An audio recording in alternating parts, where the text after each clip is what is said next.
They said Adrian Vale had buried 3 men with his bare hands and never lost a night's sleep over any of them.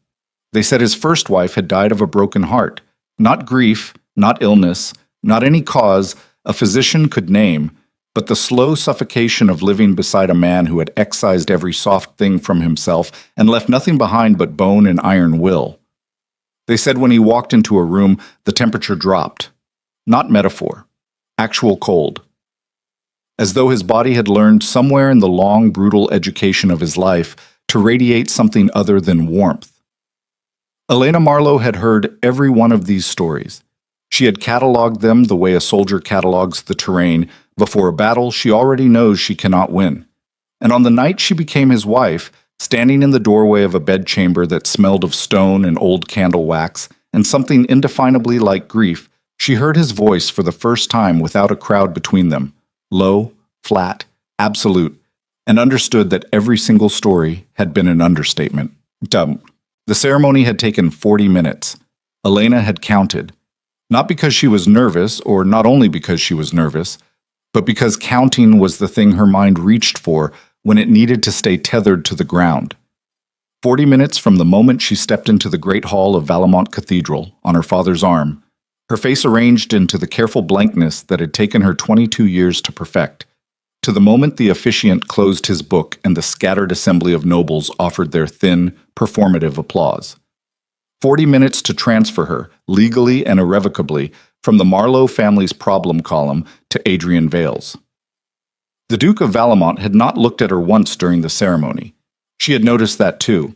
He stood at the altar like something quarried rather than born.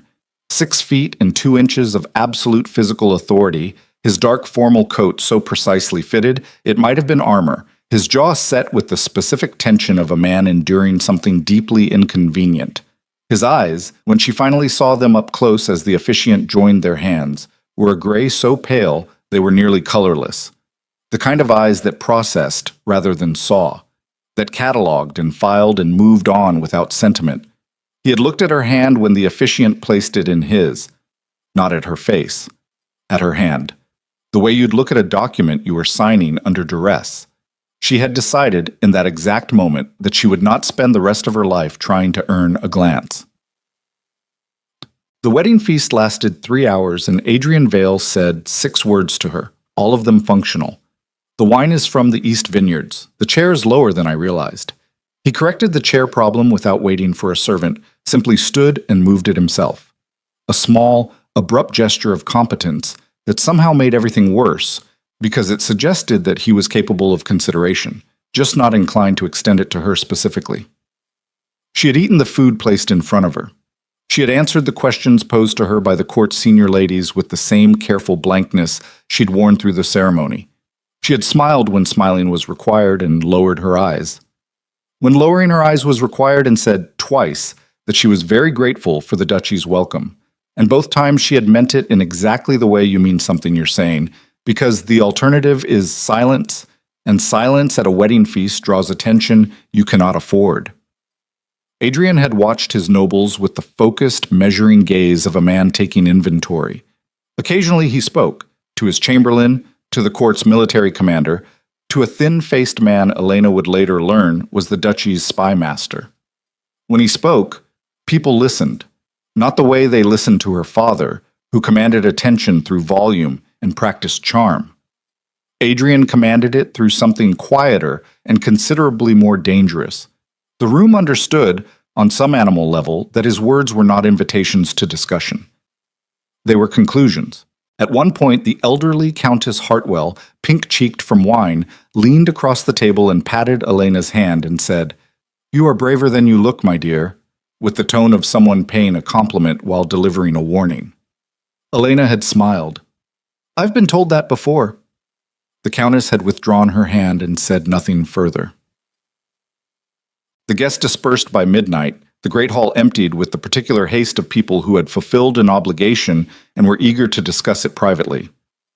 Elena stood in the corridor outside the hall while her ladies gathered her cloak and her small personal case — she'd been instructed to pack light, that her household goods would follow — and felt the specific weight of what had just happened settle into her body like water into stone. She was Duchess of Valemount now, The title felt less like an elevation and more like a door closing. Her ladies brought her upstairs to the ducal apartments with a brisk efficiency that suggested they'd been briefed on exactly how minimal tonight's rituals would be. The suite was vast and cold, cold in the way that very old buildings are cold, where the stone itself has absorbed centuries of winter and releases them slowly into every room regardless of season. The furniture was expensive and dark and heavy. The bed was enormous. The fireplace had been lit, but the fire was losing its argument with the room's ambient chill. Her ladies helped her out of the wedding gown, which had been beautiful and uncomfortable in equal measure, and into a nightgown that was perfectly respectable and which she would have preferred not to be wearing when she met her husband in private for the first time. There was no good option. She chose dignity over pretense, sat at the vanity while her ladies unpinned her hair, and refused to look like she was dreading the knock at the door. She was absolutely dreading the knock at the door. It came at midnight. "Leave us," said the voice on the other side, and her ladies were gone before the sentence finished. He was still in his formal clothes. He hadn't bothered to change, which meant this visit had been a decision made quickly, or a decision made reluctantly, or both. He stood in the doorway for a moment with his hand still on the frame, looking at the room, not at her, at the room, with the expression of a man running rapid internal calculations. Then he came inside. He didn't sit. He stood in the center of the room with his hands at his sides, and his pale eyes finding her face with a directness that was almost violent after hours of conspicuous avoidance. "I'll say this once," he said, "and I expect you to hear it clearly, because I won't repeat it, and I won't soften it." Elena was sitting at the vanity with her hair loose around her shoulders and her hands folded in her lap. She kept her spine straight and her face still, and said, "All right. This marriage is a political arrangement. The Marlowe family's eastern landholdings give the duchy access to 3 critical trade routes that our current borders cut us off from. Your family's debt to the crown is substantial. This arrangement resolves both problems efficiently." He said it the way you read a legal document aloud, flat, precise, without embarrassment, which was somehow worse than embarrassment. "I don't intend to pretend otherwise with you. I've been advised that would be kinder. I disagree. Pretense sets expectations that create complications."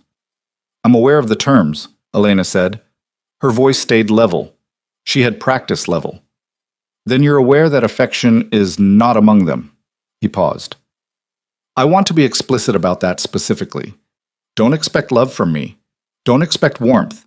Don't expect the kind of marriage your court ladies have been whispering about since the engagement was announced. I have no interest in a performance." The fire in the grate shifted. The light changed. In the new shadow, his face looked carved from the same stone as the castle walls, the same old, cold, immovable material. "You'll have your own suite," he continued, "your own household, an appropriate allowance and full access to the estate's libraries and grounds. The staff will respect you as Duchess. I will not undermine your authority with the household. What I will not provide is—" He stopped. Something crossed his face. Not discomfort exactly, more like the recognition of a word he didn't want to use. "Companionship," he finished, or its implication. Elena looked at him for a long moment. She was aware of several things simultaneously. She was aware that she was sitting in a nightgown in a cold room on her wedding night being told, with surgical precision, that her husband found the concept of caring for her categorically uninteresting. She was aware that she had known something like this was coming. Her father had not hidden the nature of the arrangement, had in fact presented it to her as evidence of his own pragmatism, his ability to solve 2 problems with one strategic marriage. She was aware that she had spent the last 3 months building walls in herself, teaching herself not to want things she was not going to get. And she was aware, in some deeper and more honest part of herself, that hearing it said out loud like this, "Don't expect love from me," was a different thing entirely from knowing it abstractly. That there was a specific kind of damage done by being looked at with that flat measuring gaze and found categorically insufficient. She did not let any of that reach her face. "Thank you for being direct," she said. He blinked. It was the first unguarded thing he'd done. Most people don't say that. Most people find directness uncomfortable because it removes their ability to claim they were misled. She kept her voice even. "I prefer to know where I stand." He studied her for a moment, that pale, processing gaze. Good, he said finally. Then we understand each other. He left without another word. The door closed behind him with a soft, definitive click that was somehow worse than a slam. Slams implied feeling. That click implied she had simply been a task, completed and moved off the list. Elena sat at the vanity for a long time afterward, looking at her own reflection. Where I stand, she had said. What she hadn't said. What she filed away in the part of herself that processed rather than felt, that cataloged and survived rather than crumbled, was that she'd been standing on unstable ground her entire life. A household that valued her only as currency. A family that had loved her, in their way, but loved the strategic uses of her more. An engagement to a man who had made it plain, with remarkable efficiency, that he had no capacity for her. She had survived all the preparation. She could survive the thing itself. She blew out the candle on the vanity and got into the enormous bed and listened to the castle settle around her. The groan of old stone, the distant sound of wind off the northern ridgeline, the deep territorial quiet of a place that belonged to someone else entirely, and told herself, with the certainty of someone who has had considerable practice, that she was fine. She was almost sure she was right. 6 weeks into her marriage, Elena had developed a precise map of Valemount Castle. Not a physical map, though she'd mentally catalogued that too. The 3 main corridors, the back staircase that let her avoid the morning traffic of courtiers seeking Adrian's attention, the garden entrance that bypassed the Great Hall entirely. What she'd mapped more carefully was the territory of the man himself, where he was at what hours, which rooms he used, which he avoided. The geography of a person who moved through his own home like he was trying to minimize contact with it. Adrian Vale rose before dawn. She knew this because she had heard him, those first few disorienting mornings when her sleep was still adjusting to the castle's particular sounds. Footsteps in the corridor outside her suite, unhurried, purposeful, gone before the household stirred. He trained in the courtyard with his guard captain, a scarred veteran named Rourke, who had the bearing of a man who had stopped being surprised by anything decades ago. She had seen them once from her window, in the gray pre-light of early morning. Adrian, without his formal coat, in a plain shirt and dark trousers, moving through forms with the kind of efficient, practiced violence that made clear he was not a man who kept soldiers because fighting was beneath him. He fought because fighting was something he was still good at, because it was honest, because it required nothing from him except capability. He breakfasted alone in his study. He met with his advisors through the morning hours. He rode the estate boundaries 3 days a week with a small escort, returning dusty and quieter than he'd left, as though whatever he encountered out there required him to carry something back. He dined in the great hall when court was in session, at the head of the table, flanked by his chamberlain on one side, and whatever matter of business currently required his attention on the other. He dined in his study on the other evenings. He had not invited Elena to dine with him privately once. This was, she had decided, perfectly acceptable. She was building her own rhythms. She had claimed the eastern sitting room as a kind of unofficial office. It had better light than her formal suite and was far enough from the main corridors that people didn't wander past it accidentally, and had begun the considerable work of understanding the duchy she now presided over. The household accounts were meticulous, which told her something about the man who'd ordered them kept that way. The estate records went back 4 generations. The staff roster included 43 names, and she was working her way through learning all of them, not because she was required to, but because people who felt seen by the person above them worked differently than people who felt invisible. She had learned this from watching her father's household fail repeatedly to function with any coherence, and understanding it was because the people running it were interchangeable to him. They were furniture he didn't notice until it broke. She refused to replicate that. The first time Adrian Vale did something unexpected was on a Tuesday, 3 weeks into her residence, when Lady Cressida Vane cornered Elena in the portrait gallery with 3 other women and systematically dismantled every aspect of Elena's background, her family's reputation, her physical appearance, and her prospects as Duchess in the space of approximately 7 minutes. It was done with the particular artistry of women who have spent their entire lives sharpening social cruelty to a point fine enough to pass through silk without catching. Lady Cressida was the daughter of the court's senior lord, beautiful in the way expensive things are beautiful, and had apparently spent some time as a significant presence in Adrian's life before the political marriage made that arrangement inconvenient. She made sure Elena understood this in the first 90 seconds. Elena had stood very still and listened and let the words move through her without catching and had not notably cried. This she was proud of later, though at the time she'd been operating purely on the necessity of not giving Cressida the satisfaction. She had excused herself with a minimum of words and walked back to her sitting room and sat down at her desk and resumed reading the duchy's drainage records, which were frankly less toxic than the portrait gallery had been. She did not mention it to anyone. The next morning, at breakfast in the Great Hall, one of the communal meals she attended because her absence was more conspicuous than her presence, she watched Adrian arrive, greet his chamberlain, and then pause near the entrance as Lady Cressida approached him with the practiced ease of someone who had performed this greeting many times. Adrian did not greet her back. He looked at her with those pale, flat eyes for a moment, and then he said something Elena couldn't hear from across the room. Whatever it was brief, because it had barely finished before Cressida's expression underwent a rapid and unpleasant transformation, the social mask cracking at the seam, and she withdrew. Not gracefully, not on her own terms. She withdrew the way you withdraw when the other person has removed the scaffolding of courtesy from the conversation and left you standing in something less comfortable. Adrian crossed the hall to the head table without another glance at her. He did not look at Elena either. But his chamberlain appeared at Elena's elbow approximately 20 minutes later and said, quietly, that the Duke had suggested the portrait gallery might benefit from being temporarily closed for a cataloging assessment. It would be unavailable to social gatherings for the foreseeable future. Elena had absorbed this.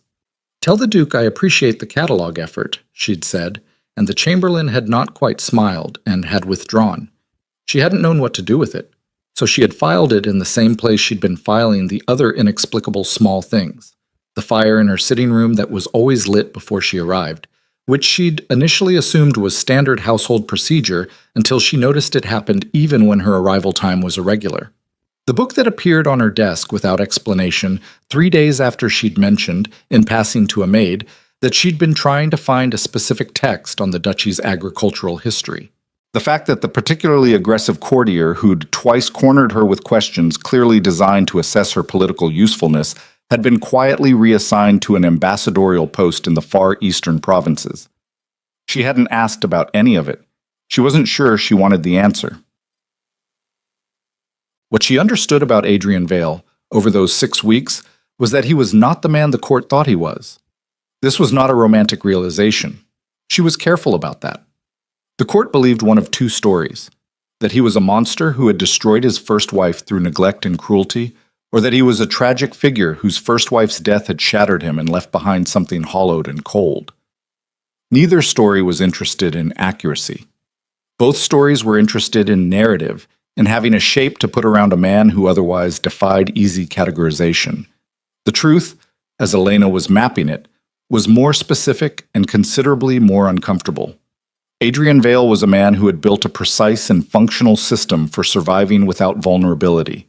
Every cold angle of him was load-bearing. The distance was deliberate. The silences were deliberate. The absolute refusal to invite or offer tenderness was the product of something that had happened before she arrived, something that had convinced him, at a level below reason, that the cost of caring for something was always its loss, and that the only rational response to that equation was to stop carrying anything worth losing. She understood this because she had been running a version of the same system for 22 years. She was less advanced in the project than he was. She had not yet managed to excise warmth entirely. But she recognized the architecture. She understood the purpose of the walls. And because she understood it, she was capable of something the court was not. She could see the man behind the structure, and what she saw was not a monster and not a tragic romantic hero, but simply someone who was very tired of being hurt and had found a way to make sure it couldn't happen again. She was not going to mistake that understanding for connection. She was very firm about that. The crisis arrived on the 38th day of her residence, on a cold evening when the court was gathered for a diplomatic dinner hosted by a visiting lord from the northern provinces, and Elena's brother arrived unannounced. Thomas Marlowe was 3 years her senior and shared their father's gift for entering rooms like he owned them. He was also, she had known for some time, in a significant amount of financial trouble that had nothing to do with the family's formal debts and everything to do with private arrangements their father didn't know about. He kissed her cheek in the entrance hall before the dinner, smelling of travel and the particular kind of nervous energy she associated with him when he needed something. "Elena," he held her at arm's length, "you look well. Marriage agrees with you." "You didn't tell father you were coming," she said. Statement, not question. "Father is in the capital." He shrugged it off. "I thought I'd pay my respects to the new household, see how you've settled in." "Thomas." "A private word before the dinner?" She took him to the eastern sitting room because it was hers and because she could close the door. She sat across from him with her hands folded and waited. He needed 40,000 crowns. He needed it within the month. He had acquired this debt through a series of investments in a trade venture that had collapsed, and the man he owed was not the kind of man who negotiated extensions. And if he didn't resolve it, there would be consequences of a nature he declined to specify, but which she understood from the way his jaw was set, involved threats she was meant to take seriously. "I don't have 40,000 crowns, she said. "You're the Duchess of Valemont." "I have a household allowance, not access to duchy funds." She kept her voice flat. "You know this." "You could ask him." Thomas's eyes moved to the closed door. "Your husband. He has more money than God. 40,000 is a rounding error to a man like—" "Stop." She said it without heat. "You're asking me to go to a man I've known for 5 weeks and request funds for your private debt in a marriage that exists purely because this family couldn't manage its obligations responsibly. Do you hear yourself?" Thomas's face did something complicated. He wasn't a bad man. She had never thought he was a bad man. He was a man who had been given too much freedom to make poor choices for too long and had never developed the capacity to face their consequences. "Elena, I'll find another way," she said. "Give me the name of the creditor and the specifics of the debt. I have some personal funds from Mother's estate that haven't been reassigned. It won't cover all of it, but it might buy time." "That's your money. Mother meant that for you. Mother meant it to give me options. This is me using one." She stood. "We need to go to the dinner." Thomas stayed 2 nights. He was charming at dinner. It was genuinely one of his talents, and she watched him work the table with the ease of someone who had learned to make rooms like him before they could identify the specific emptiness at the center of the performance. The northern lord was delighted by him. Several of the courtiers found him refreshing. He was good at seeming like exactly what you needed him to be. She saw Adrian watching him, not with the measuring gaze he used on people he considered a threat. Something more careful than that, more attentive, as though he was reading a text he'd encountered before in a different edition. On the second evening, she came back from a late walk in the castle gardens to find Thomas and Adrian in the corridor outside the study. Not in conversation, Thomas was speaking, Adrian was listening, which were different things, and she caught the tail end of something she wasn't meant to hear. "Appreciate your understanding. Elena doesn't need to know about our arrangement." She stopped walking. Adrian's eyes found her over Thomas's shoulder with the flat, immediate precision of someone who had registered her arrival before she made a sound. Thomas turned. His expression did something rapid and self-correcting. "Elena," Thomas said, "we were just—" "Good night, Thomas," she said. Her voice didn't shake. She was extremely proud of this. She went to her suite and sat on the edge of the bed in the dark and worked through what she'd heard with the methodical care of someone who knew that the alternative to careful thought was the kind of reaction that made things worse. Thomas had gone to Adrian, behind her back, with the specific instruction that she not be told. The interpretation that felt most obviously correct was that Thomas had asked Adrian for money, which meant the problem she thought she'd contained, the debt, the creditor, the consequences Thomas had implied but not named, was larger than she'd understood, larger than her mother's estate funds could handle, large enough that Thomas had decided, in the absence of a better option, to go over her head to her husband and ask for a solution she'd explicitly declined to pursue. The interpretation that felt more frightening, and which she could not stop her mind from running, was that the arrangement Thomas had referenced was not about money, or not only about money. Her family had used her as currency once. She was here, in this castle, as evidence of their proficiency at that particular transaction.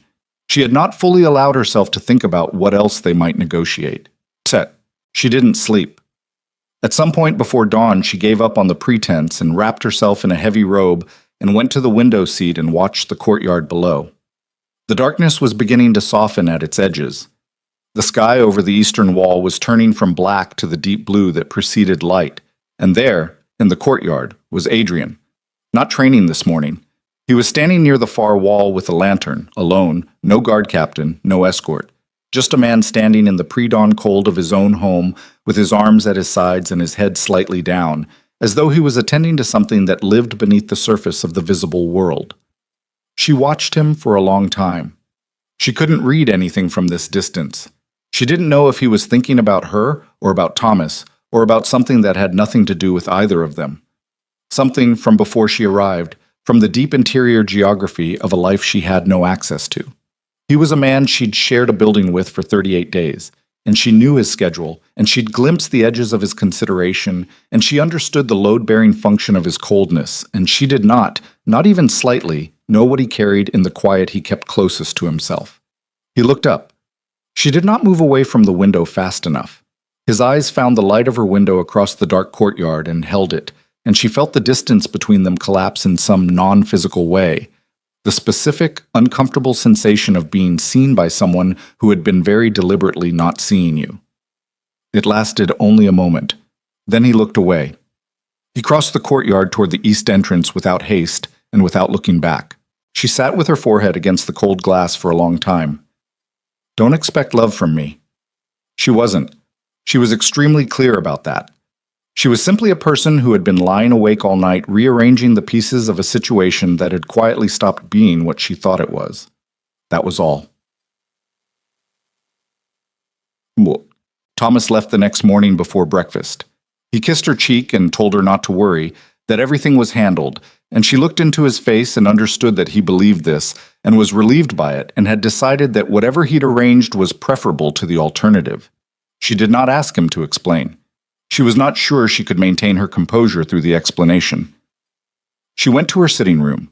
She opened the drainage records. She stared at them for 20 minutes without reading a word. Then she closed them, stood, and walked down the corridor to the study. She knocked. Come. He was at his desk with documents spread in front of him and the expression of a man who had been working for several hours. He looked up when she came in. His face did not change, which was itself a kind of information. You spoke with my brother, she said. Yes. Without telling me. He asked me not to. I heard him ask you that. She kept her hands at her sides. I'm asking you now what was said. A beat. Something moved through the pale eyes that she couldn't name. He came to me with a debt situation, Adrian said. I resolved it. How? Financially. Without consulting me. He presented it as a personal matter separate from your household. He set down the document he'd been holding. I made a calculation about what you would want and what would serve the duchy's interests, and I acted on it, in that order. The last 3 words sat between them in the silence. She hadn't expected that. Why? She said. The word came out quieter than she intended. Adrian held her gaze. In the morning light, his face was less cut stone and more human. There were lines around his eyes that she hadn't noticed from a distance, the particular evidence of a face that had spent years holding itself taut against expression. Because your brother's creditor, he said carefully, is not a private citizen. He works for Lord Casson. The name landed. Lord Casson, the court's most senior lord, the man who had opposed the Vale Duchy's expansion for a decade, the man whose daughter Cressida she had dismissed from the portrait gallery. The debt wasn't about trade investment failures, she said. No. Thomas doesn't know that. No. He was being used. Her voice was completely steady. She was distantly impressed with herself. Someone used my brother's financial vulnerability to place a lever near me, to give Lord Cassines' faction access to... She stopped. To me, to what I might access, or what I might be pressured to report. Adrian said nothing, which was confirmation. How long have you known? 3 days. You've known for 3 days that my family is being targeted to get to me, which means to get to you, and you. She stopped again, breathed. You handled it by paying the debt, which removes the immediate lever but doesn't address the. She turned to the window. Outside, the sky had completed its transition from night to a flat, colorless morning. You should have told me. Silence. Yes, he said. She turned back. His expression was. She had no word for it. Not closed, which was its usual state. Not open either. Somewhere in the narrow band between, where things existed that hadn't been allowed through in a long time. I should have been told, she said. I am not a person to be managed around. I am not collateral in this situation. I am. She stopped because the sentence threatened to become something she wasn't prepared to say. I can be useful to you if you let me. He looked at her for a long moment. I know, he said. It was such a simple answer, such a plain, direct, unmistakably genuine answer with none of the deflection or procedural distance she'd come to expect from him, that she had no immediate response to it.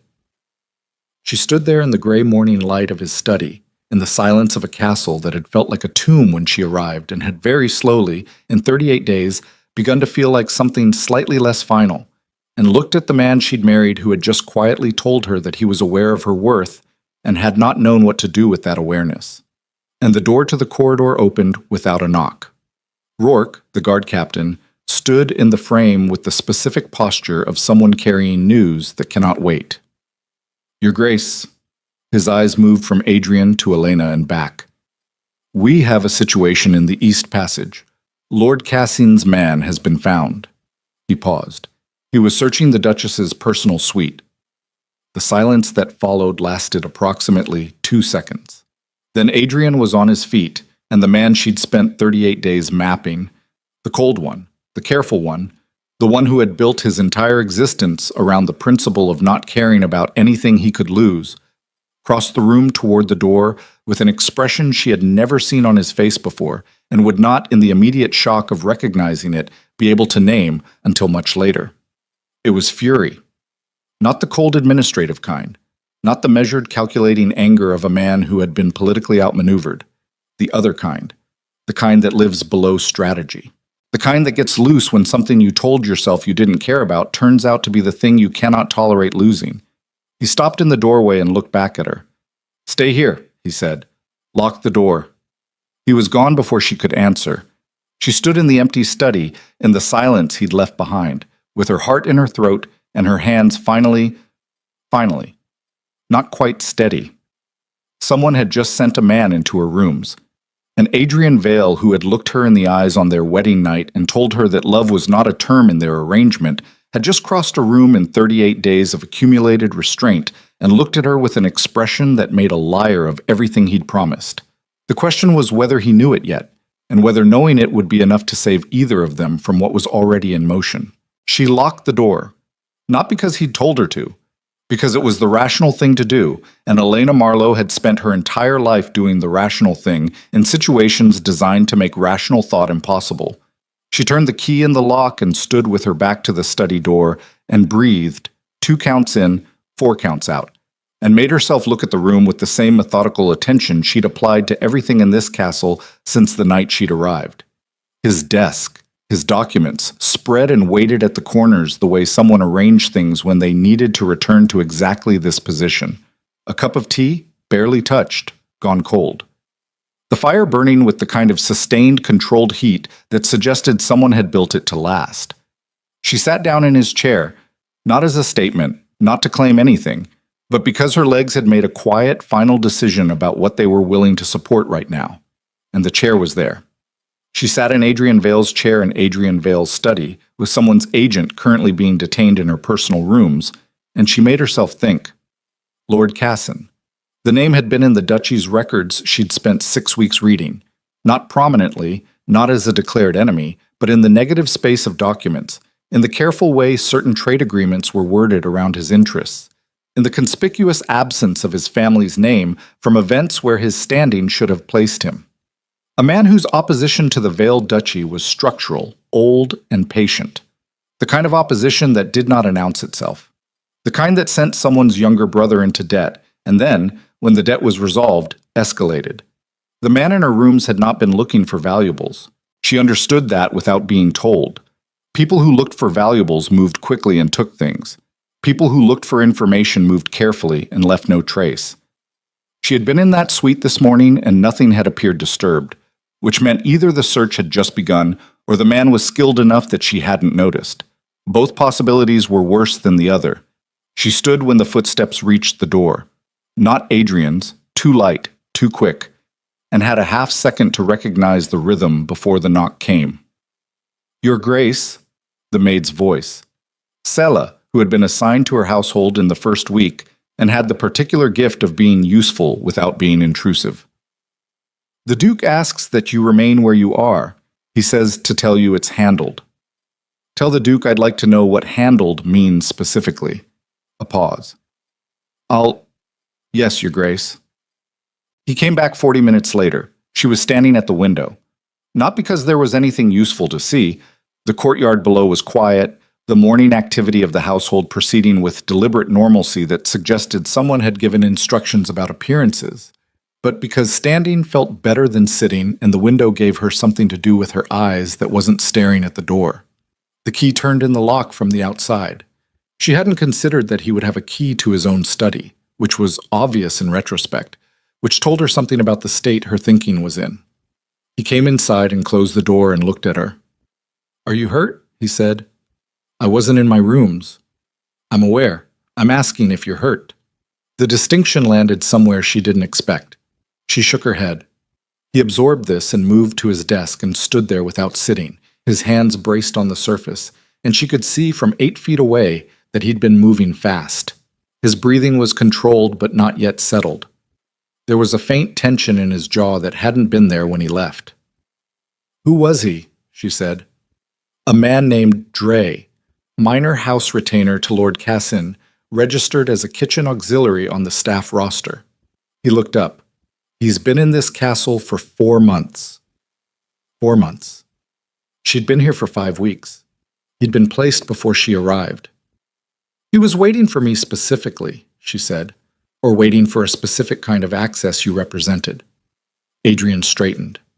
"Cassin doesn't do things simply. He runs contingencies. The debt angle with your brother was one approach. Having someone inside the household was another." "What was he looking for?" A pause. Not a deflecting pause. She'd learned to read the difference. This one was the pause of someone who'd made a decision about how much to say and was revising it. "Correspondence," Adrian said. "Anything that could be used to suggest your loyalty was divided. Letters from your family, documents, personal records." He met her eyes. "Something that could be brought to the Crown's Council as evidence of a compromised Duchess, and by extension, a compromised Duke." The shape of it assembled in her mind with the grim clarity of something she should have seen sooner. "He doesn't want to destroy you," she said. "He wants to delegitimize you. Remove your political standing without open war." "Without open war," Adrian confirmed. "Yes, and I'm the entry point. You were meant to be." The past tense. She filed it. "What happens to Dre?" "He's being held. He'll be questioned. What comes after that depends on what he gives us." The pale eyes stayed level. "He won't be harmed beyond what the questioning requires." "I wasn't going to ask you to do that." "I know." He said it without inflection, but there was something beneath the flatness, a note she'd started to recognize in the last few weeks, the particular frequency of a man who was accounting for the difference between who he'd been and what she seemed to expect. "I wanted you to know it anyway." She looked at him across the study. The morning light was fully established now, coming in gray and even through the north windows, and it laid everything out plainly. The exhaustion under his control, the tightness around his mouth, the way his hands on the desk were not quite resting but braced, as though he needed the solid surface. "You've been tracking Cassin's movements for longer than 4 months," she said. Not a question. He didn't look away. "Yes. And you didn't tell me when I arrived because you weren't a variable yet." He stopped. The sentence had been correct and was also, she could see him realizing it, a specific kind of wrong. "Because I hadn't—" He stopped again. Because you hadn't decided what I was, she said. The silence that followed was not comfortable. It was the kind of silence that occurred when something true had been said plainly in a room that wasn't used to plain true things. Fair, he said. The word came out like it cost him. She asked to see the room. He took her personally, which she hadn't expected. She'd assumed he'd send Rourke or the Chamberlain, but he walked beside her through the corridor with the same deliberate, unhurried pace he brought to everything, and she noticed the staff they passed straightened incrementally at his approach, the household's body language shifting the way a room shifts when a pressure front moves through it. Her suite was undisturbed to the eye. She walked through it slowly while Adrian stood in the doorway, and she looked at everything with the careful attention of someone who had learned to read environments as text. The vanity, the writing desk, the small chest where she kept her personal correspondence. The chest, she said. The latch was examined, he said. He didn't get it open. How do you know? Because I looked at it before you came in. She turned.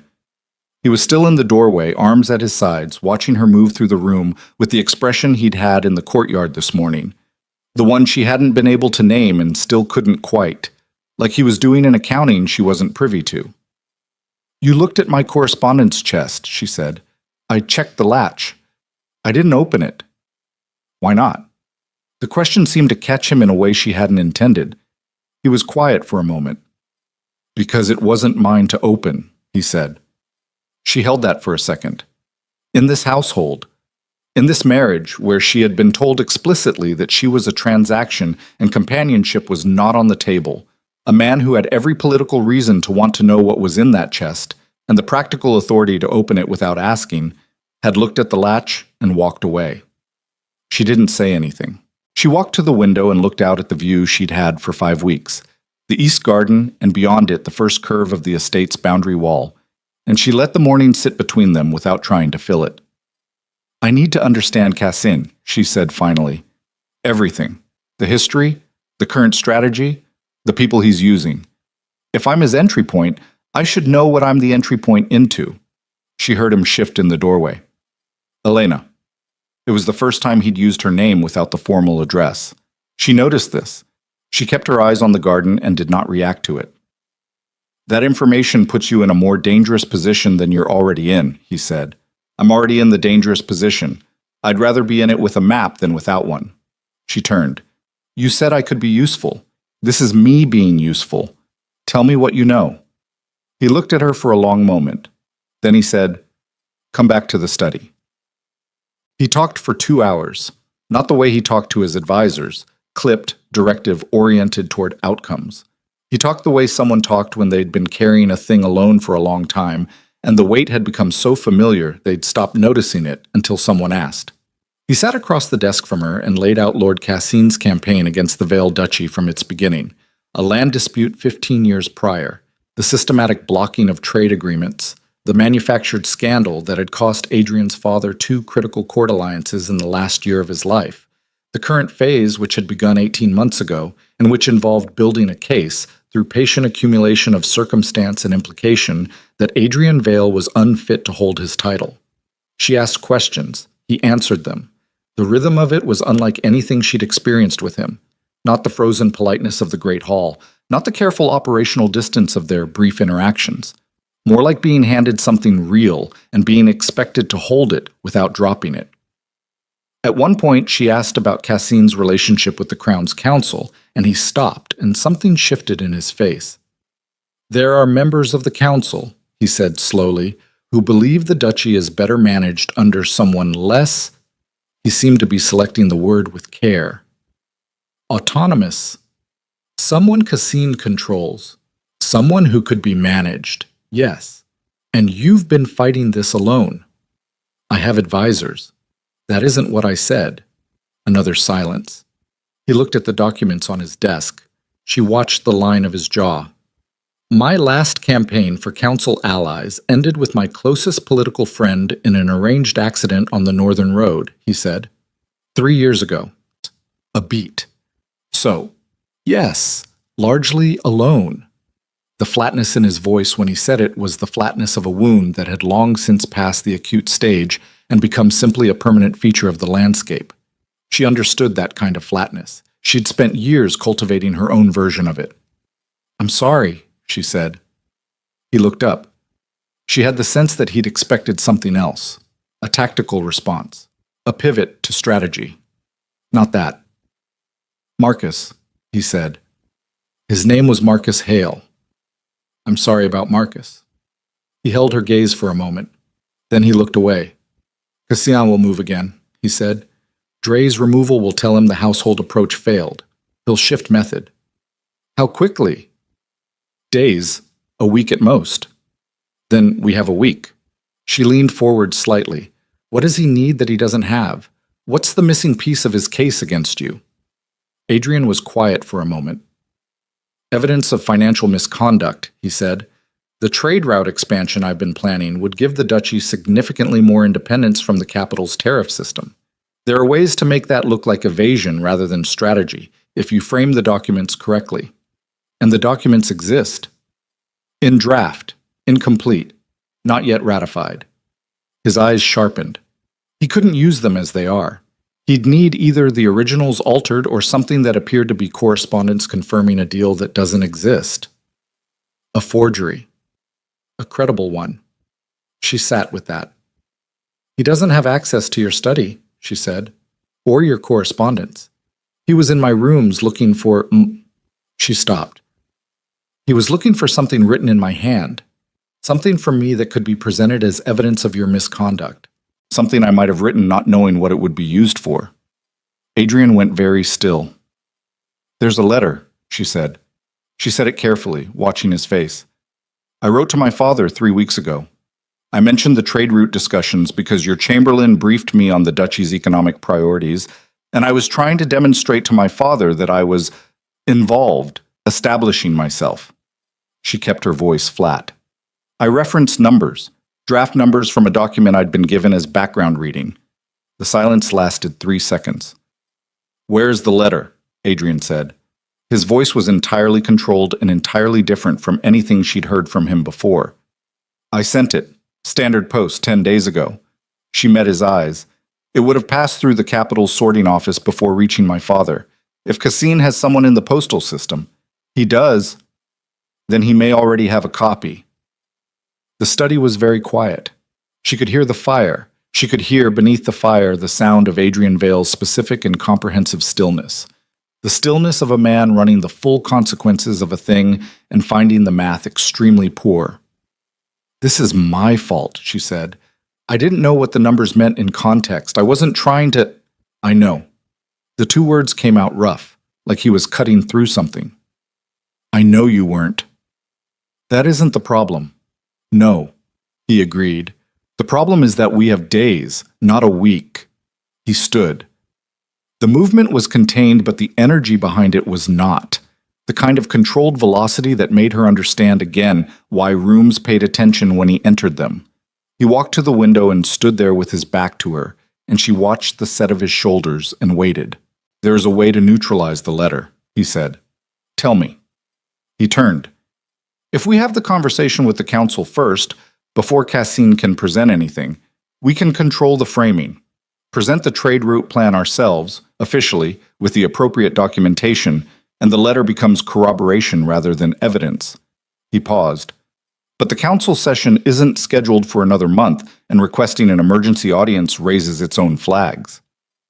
"Unless there's a reason for an emergency audience that isn't about the trade routes." He looked at her. "Dre," she said, "you're holding a man who was caught searching the Duchess of Valamon's rooms. That's not a minor incident. That's a documented security breach with a named court lord's fingerprints on it." She held his gaze. "That's the reason you call the council, not the trade routes.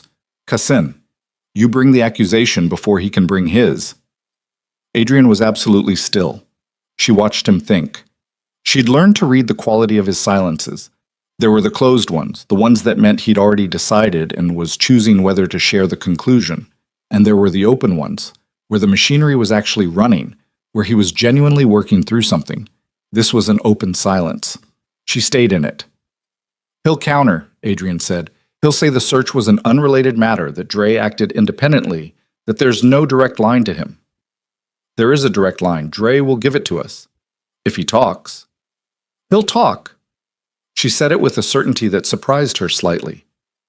Because right now he's weighing his loyalty to a lord who burned him by putting him in a position that's gotten him caught, against whatever you're offering him for information. That's not a complicated calculation. Adrian looked at her. He looked at her the way he'd looked at her from the courtyard at dawn. Not the processing assessment she'd become used to, but something more direct, more unguarded, as though he'd stopped for a moment, applying the usual filters. "You're better at this than you let on," he said. "I've been managing difficult people in impossible situations since I was 12 years old," she said. "I simply didn't have a territory this large to practice on before." Something in his face moved. It wasn't quite a smile. She wasn't sure his face did that exactly, with any ease. But it was the shape a face makes when a smile is operating somewhere beneath the surface and hasn't yet found its way out. "The council request would need to go out today," he said. "Then send it today." He held her gaze for one more moment. "All right," he said. It was the second plain, direct thing he'd said to her that morning, and like the first one, it was such a clean departure from everything she'd built herself to expect from him that she had no immediate response. She just stood with it, let it sit, told herself it was strategy, that it was two people with converging interests making a sensible decision, that the particular warmth sitting in her chest right now was the warmth of competence recognized rather than anything more complicated. She was, she reflected, becoming less convincing to herself. The council request went out before noon. The staff moved with the particular heightened efficiency of people who understood that the household was on a footing they hadn't been on for some time, and Elena moved through the afternoon in her sitting room with the duchy's political record spread around her, building the map she should have had weeks ago. The alliances, the pressure points, the specific members of the council who owed Adrian, and the ones who owed Cassin, and the ones who were simply watching to see which direction the wind settled. At 4 o'clock, Rourke knocked and came in without waiting, which told her that whatever he carried had been pre-authorized. "Dre talked," he said. He had the clipped delivery of a military man who had learned long ago that preamble was an indulgence. "Cassin has 3 additional people inside the castle. We've identified 2. She felt the cold move through her like water. "The third," she said. "Unknown. Could be household, could be court.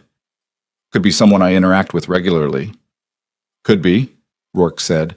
He had the grace not to soften it. She looked at him.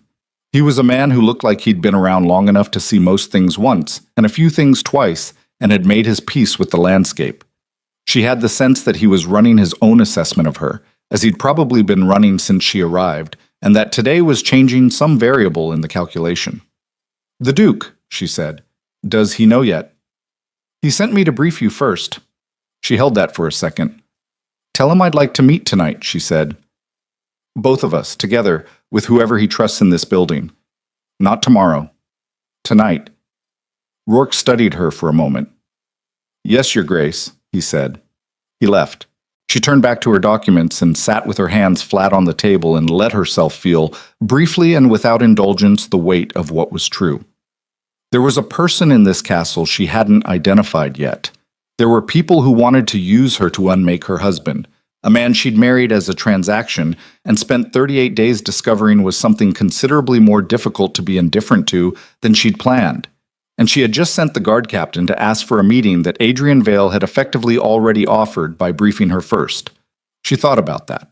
About what it meant for a man who had stood in her doorway on their wedding night and excised the possibility of partnership with the same precise efficiency he excised everything else from his life, to spend a crisis morning briefing his bride before his own guard captain. She thought about the way he'd looked at her in the study. The open silence. "You're better at this than you let on." She thought about how thoroughly she'd been lying to herself about what she was building in the space between counting and cataloging and surviving. The door at the end of the corridor opened. She heard it. Couldn't see it from here. The sitting room was around the corner from the main passage. But she knew the particular weight of his footsteps after 38 days of mapping them. And she knew that he wasn't going to his study or the Great Hall or any of his usual routes. He was coming here. He knocked once and opened the door without waiting, and stood in the frame with his coat still on from wherever he'd come from, his face set back into the familiar control, but his eyes going immediately to her like they'd been doing. She now understood, for longer than she'd registered. "You've heard," he said. "Yes. There's a third person." "I know." He came inside. He didn't sit. He stood near her work table and looked at the documents she'd spread. The political records, the council alliances, the notes she'd been making in her precise, small handwriting. And then he looked at her. "Tonight," he said, "you, me, Rourke, and two of my advisors whose loyalty I can document 6 ways. We map everything we have and we decide how to use it." "Yes," she said, "and tomorrow morning the council request. We'll have their answers, whatever form they come in." He looked at her for another moment, that open, unguarded look she'd only seen twice before and was beginning to believe was the most honest thing on his face. "Elena." The name again. No formal address. "When this is over," the window exploded inward. The sound was enormous and instantaneous, and she was on the floor before she consciously decided to move. Some version of her that was older than thought and faster than fear had simply dropped, and the cold air was pouring through the broken glass, and Adrian was crouched over her, his body between hers and the window, and in the split second of ringing silence that followed the impact, she looked past his shoulder at the thing that had come through the glass. Not a rock, not a thrown object, an arrow, embedded in the far wall, and wrapped around the shaft, secured with a black cord, was a piece of paper. She heard Adrian's breathing. She felt his hand on her shoulder, steadying, pressing down, keeping her down. And she felt the exact moment it happened. The shift in the quality of his grip from reflexive to deliberate. The choice to keep holding on. She looked at his face, 6 inches from hers, and found something there she hadn't seen on him before. Not fury this time. Not the measured cold of a man who had survived by feeling nothing. Fear. Not for himself. She understood, in the loud, ringing silence of the destroyed window, that Adrian Vale had just discovered something he thought he'd permanently removed from his emotional range. That the man who had stood in her doorway on their wedding night and sealed love out of the arrangement with such precise, practiced certainty had spent 38 days losing a battle he hadn't realized he was fighting. He knew it too. She could see it in his face. The recognition, rapid and unwelcome, that something had gotten through the walls without his permission, and that it had gotten through far enough that someone throwing a threat through her window had just produced the one reaction he had sworn, with great conviction, he was no longer capable of. He reached past her and picked up the arrow without moving from his position covering her. He looked at the note. His jaw went tight. She said, "What does it say?" He didn't answer immediately. "Adrian." The name in her mouth felt significant.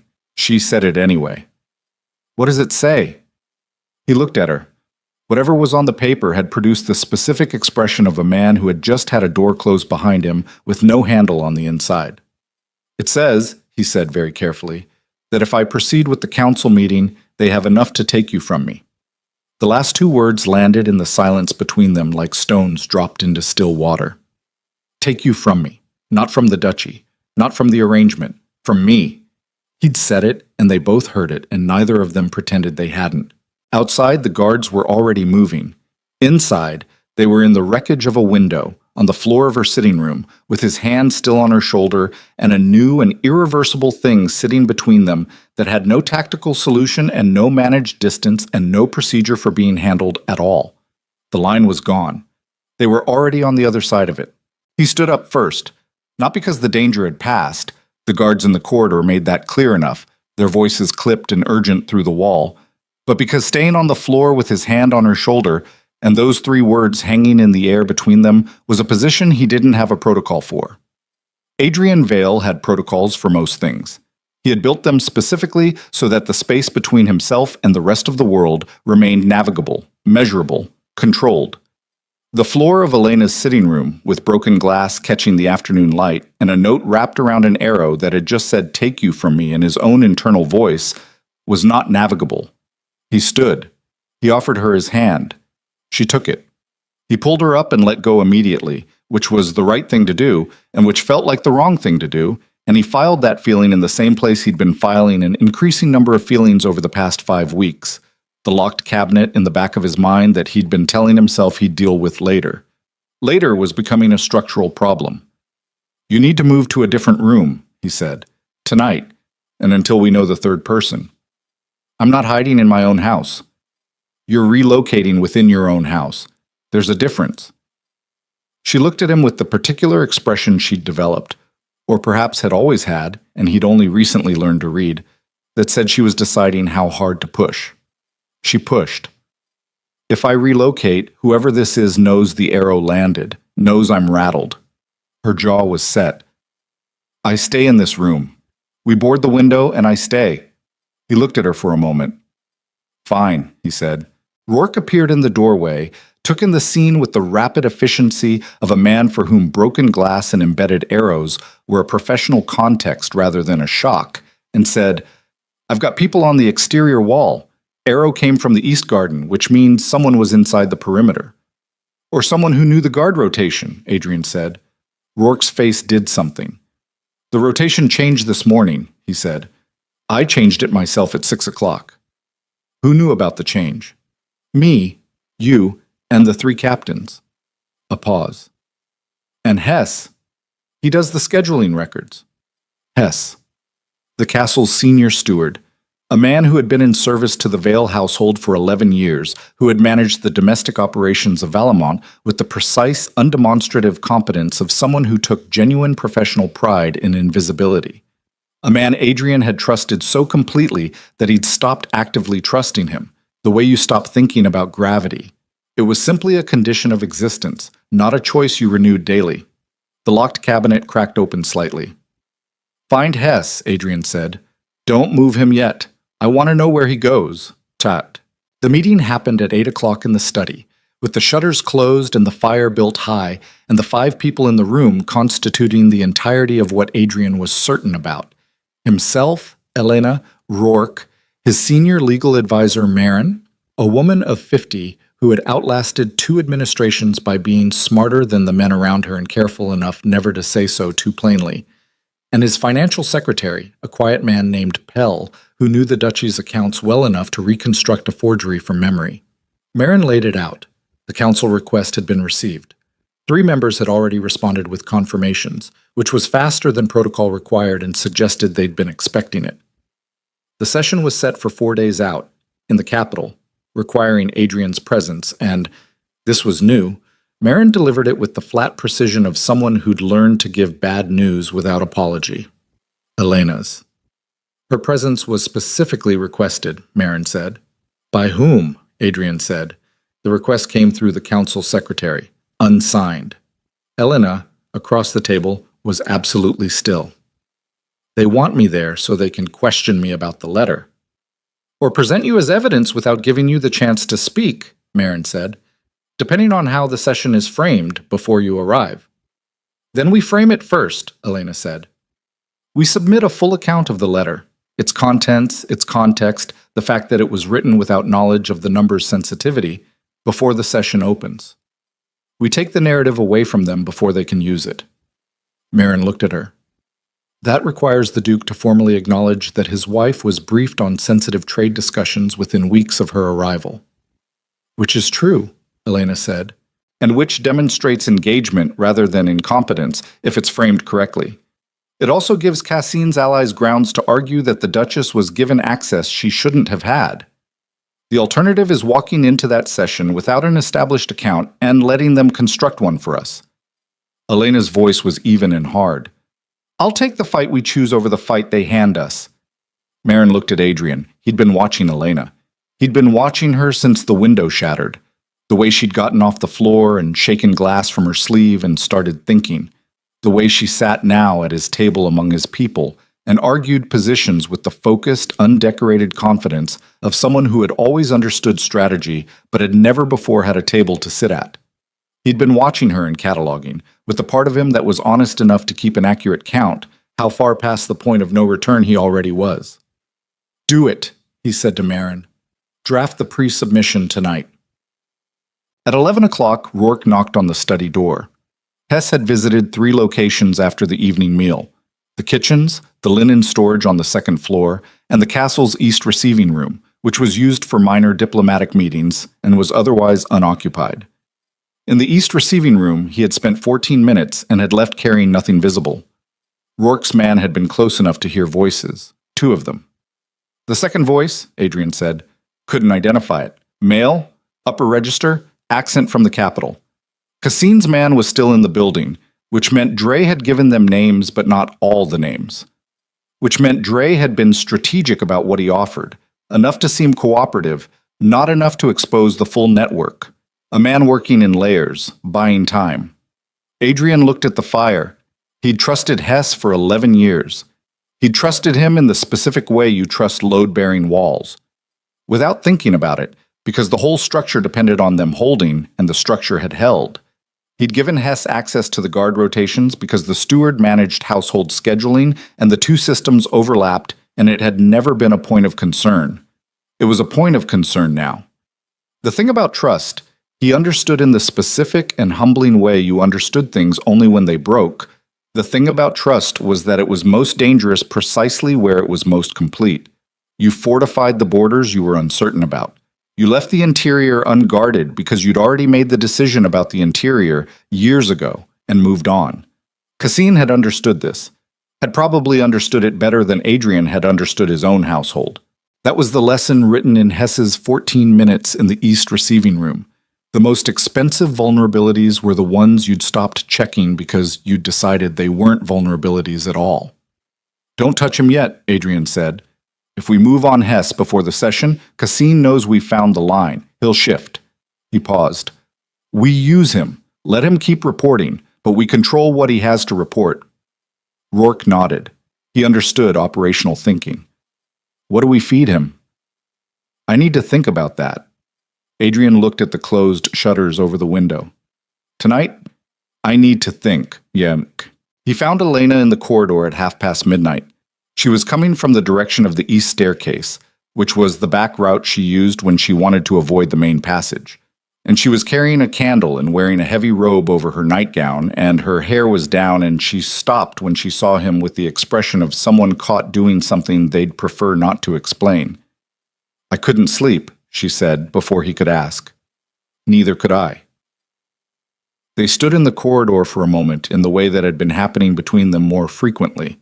The accidental proximity that produced a silence neither of them filled immediately, because filling it required choosing a register, and neither of them was certain anymore which register was honest. Walk with me, he said. She fell into step beside him. He didn't have a destination. He knew the castle well enough in the dark to move through it without a candle. He'd done it enough times in the years after his first wife died, when sleep was something that happened to other people, and the only thing that helped was movement. He walked the western corridor and down the back stairs and through the ground floor passage that ran behind the kitchens, and Elena walked beside him with her candle casting a small warm circle around them both. And for a while neither of them spoke, and the silence was the good kind, the kind that didn't require anything. Tell me about Marcus, she said. He hadn't expected that. He looked at her in the candlelight. You said his name this morning, she said. You don't have to. But I thought, if you wanted to. He walked for a moment longer. We grew up together, he said. His family's estate bordered the duchy's northern edge. He was the opposite of me in most of the ways that matter. Loud, optimistic, found everything funny that I found infuriating. He paused. He was the only person who knew what the duchy's financial situation actually was before my father died. The only person I told. And he died on the northern road. 3 months after I told him, his voice was completely flat. The accident was well constructed, a wheel failure on a bad curve. Nothing that couldn't happen to anyone traveling at night. But it happened to him specifically. At the time, I couldn't prove it. He stopped walking. They were in the passage near the old east storage, unused, dusty, far from the household's active corridors. I couldn't prove it. And I couldn't shake it, and what I did with that over the years after was... He stopped again. Become someone who didn't give anyone else that kind of access, she said. He looked at her. Yes, he said. She held the candle between them and looked at him with those clear, level eyes that had spent 6 weeks reading him more accurately than anyone had in years, and she said, "I'm not going to die on the northern road, Adrian." "I know," he said. "You don't know that." "No," he agreed. "I don't know that." The honesty of it sat between them. He didn't dress it up. She didn't ask him to. "But I'm still here," she said. "Tonight, for whatever that's worth to your accounting." He looked at her for a long moment in the candlelight. "It's worth more than you know," he said. "And that's the problem." She didn't look away. He didn't look away. And the thing that had been building since the arrow came through the window, since this morning in the study, since 6 weeks of accidental proximity and careful mapping and the quiet accumulation of a person mattering, sat between them in the dark corridor like a fire someone had started without permission, burning regardless of whether it was wanted. He said, "Elena." The candle went out. Not the wind. The passage was enclosed.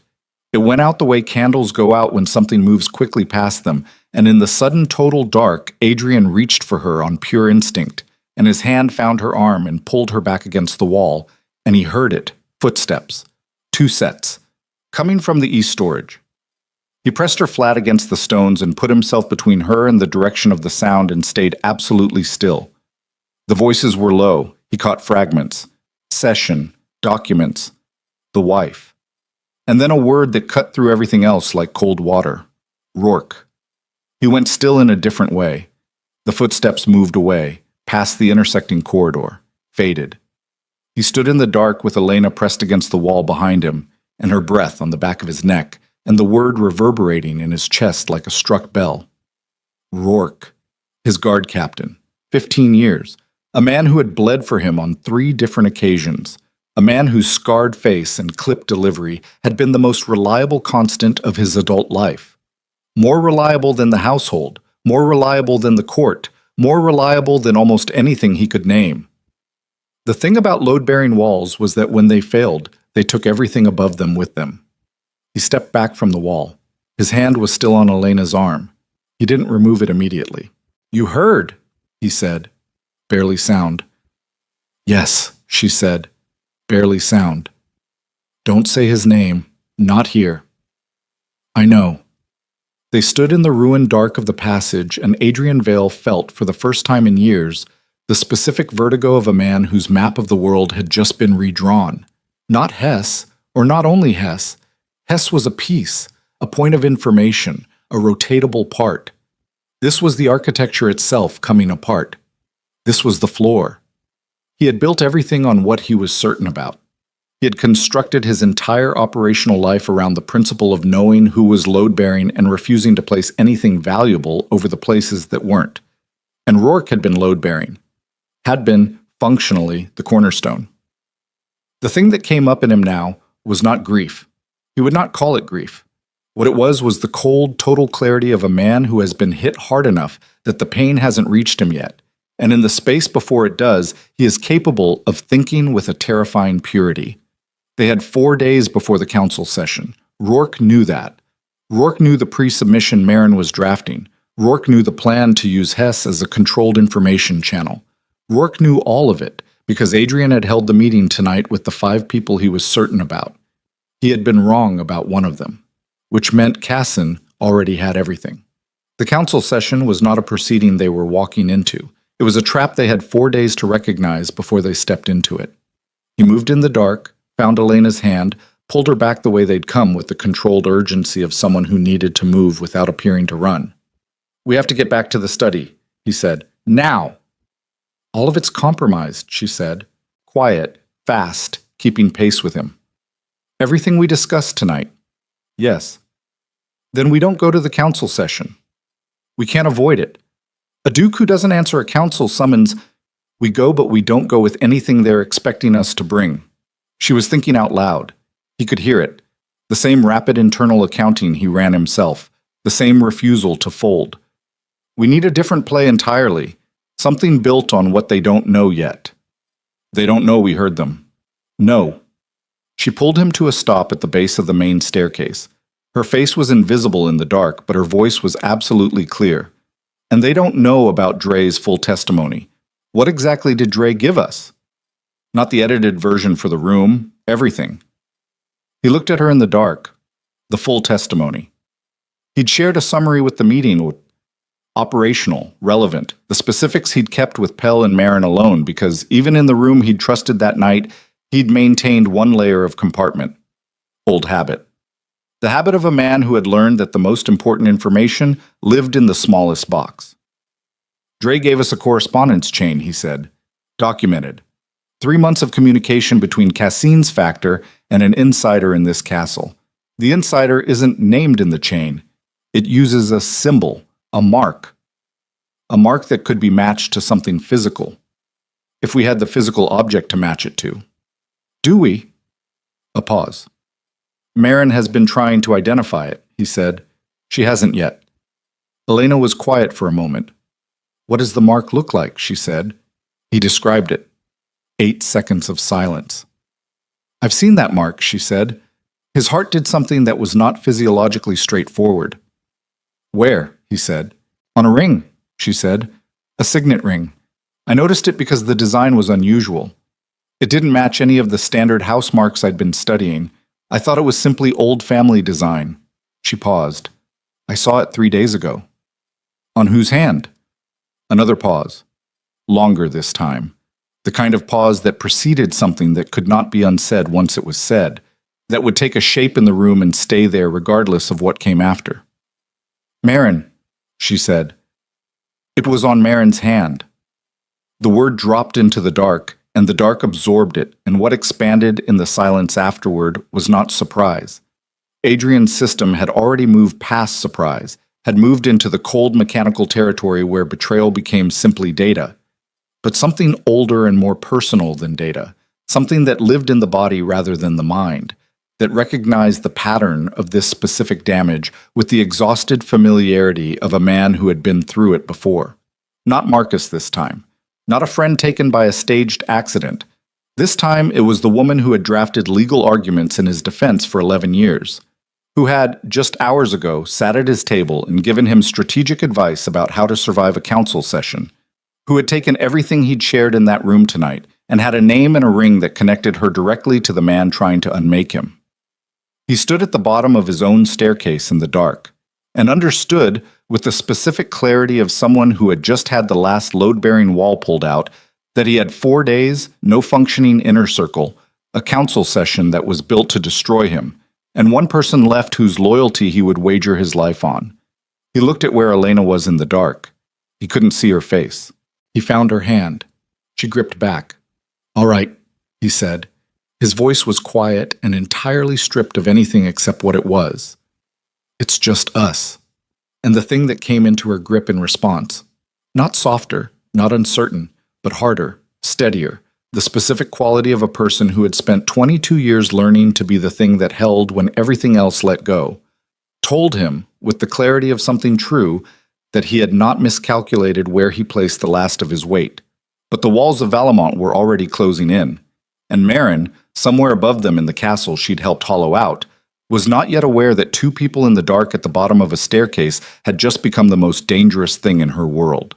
They moved fast, and they moved quiet, and they did not light another candle. Adrian knew the castle in the dark the way he knew it in daylight. Better, maybe, because darkness stripped everything to structure, and he had always understood structure more fluently than surface.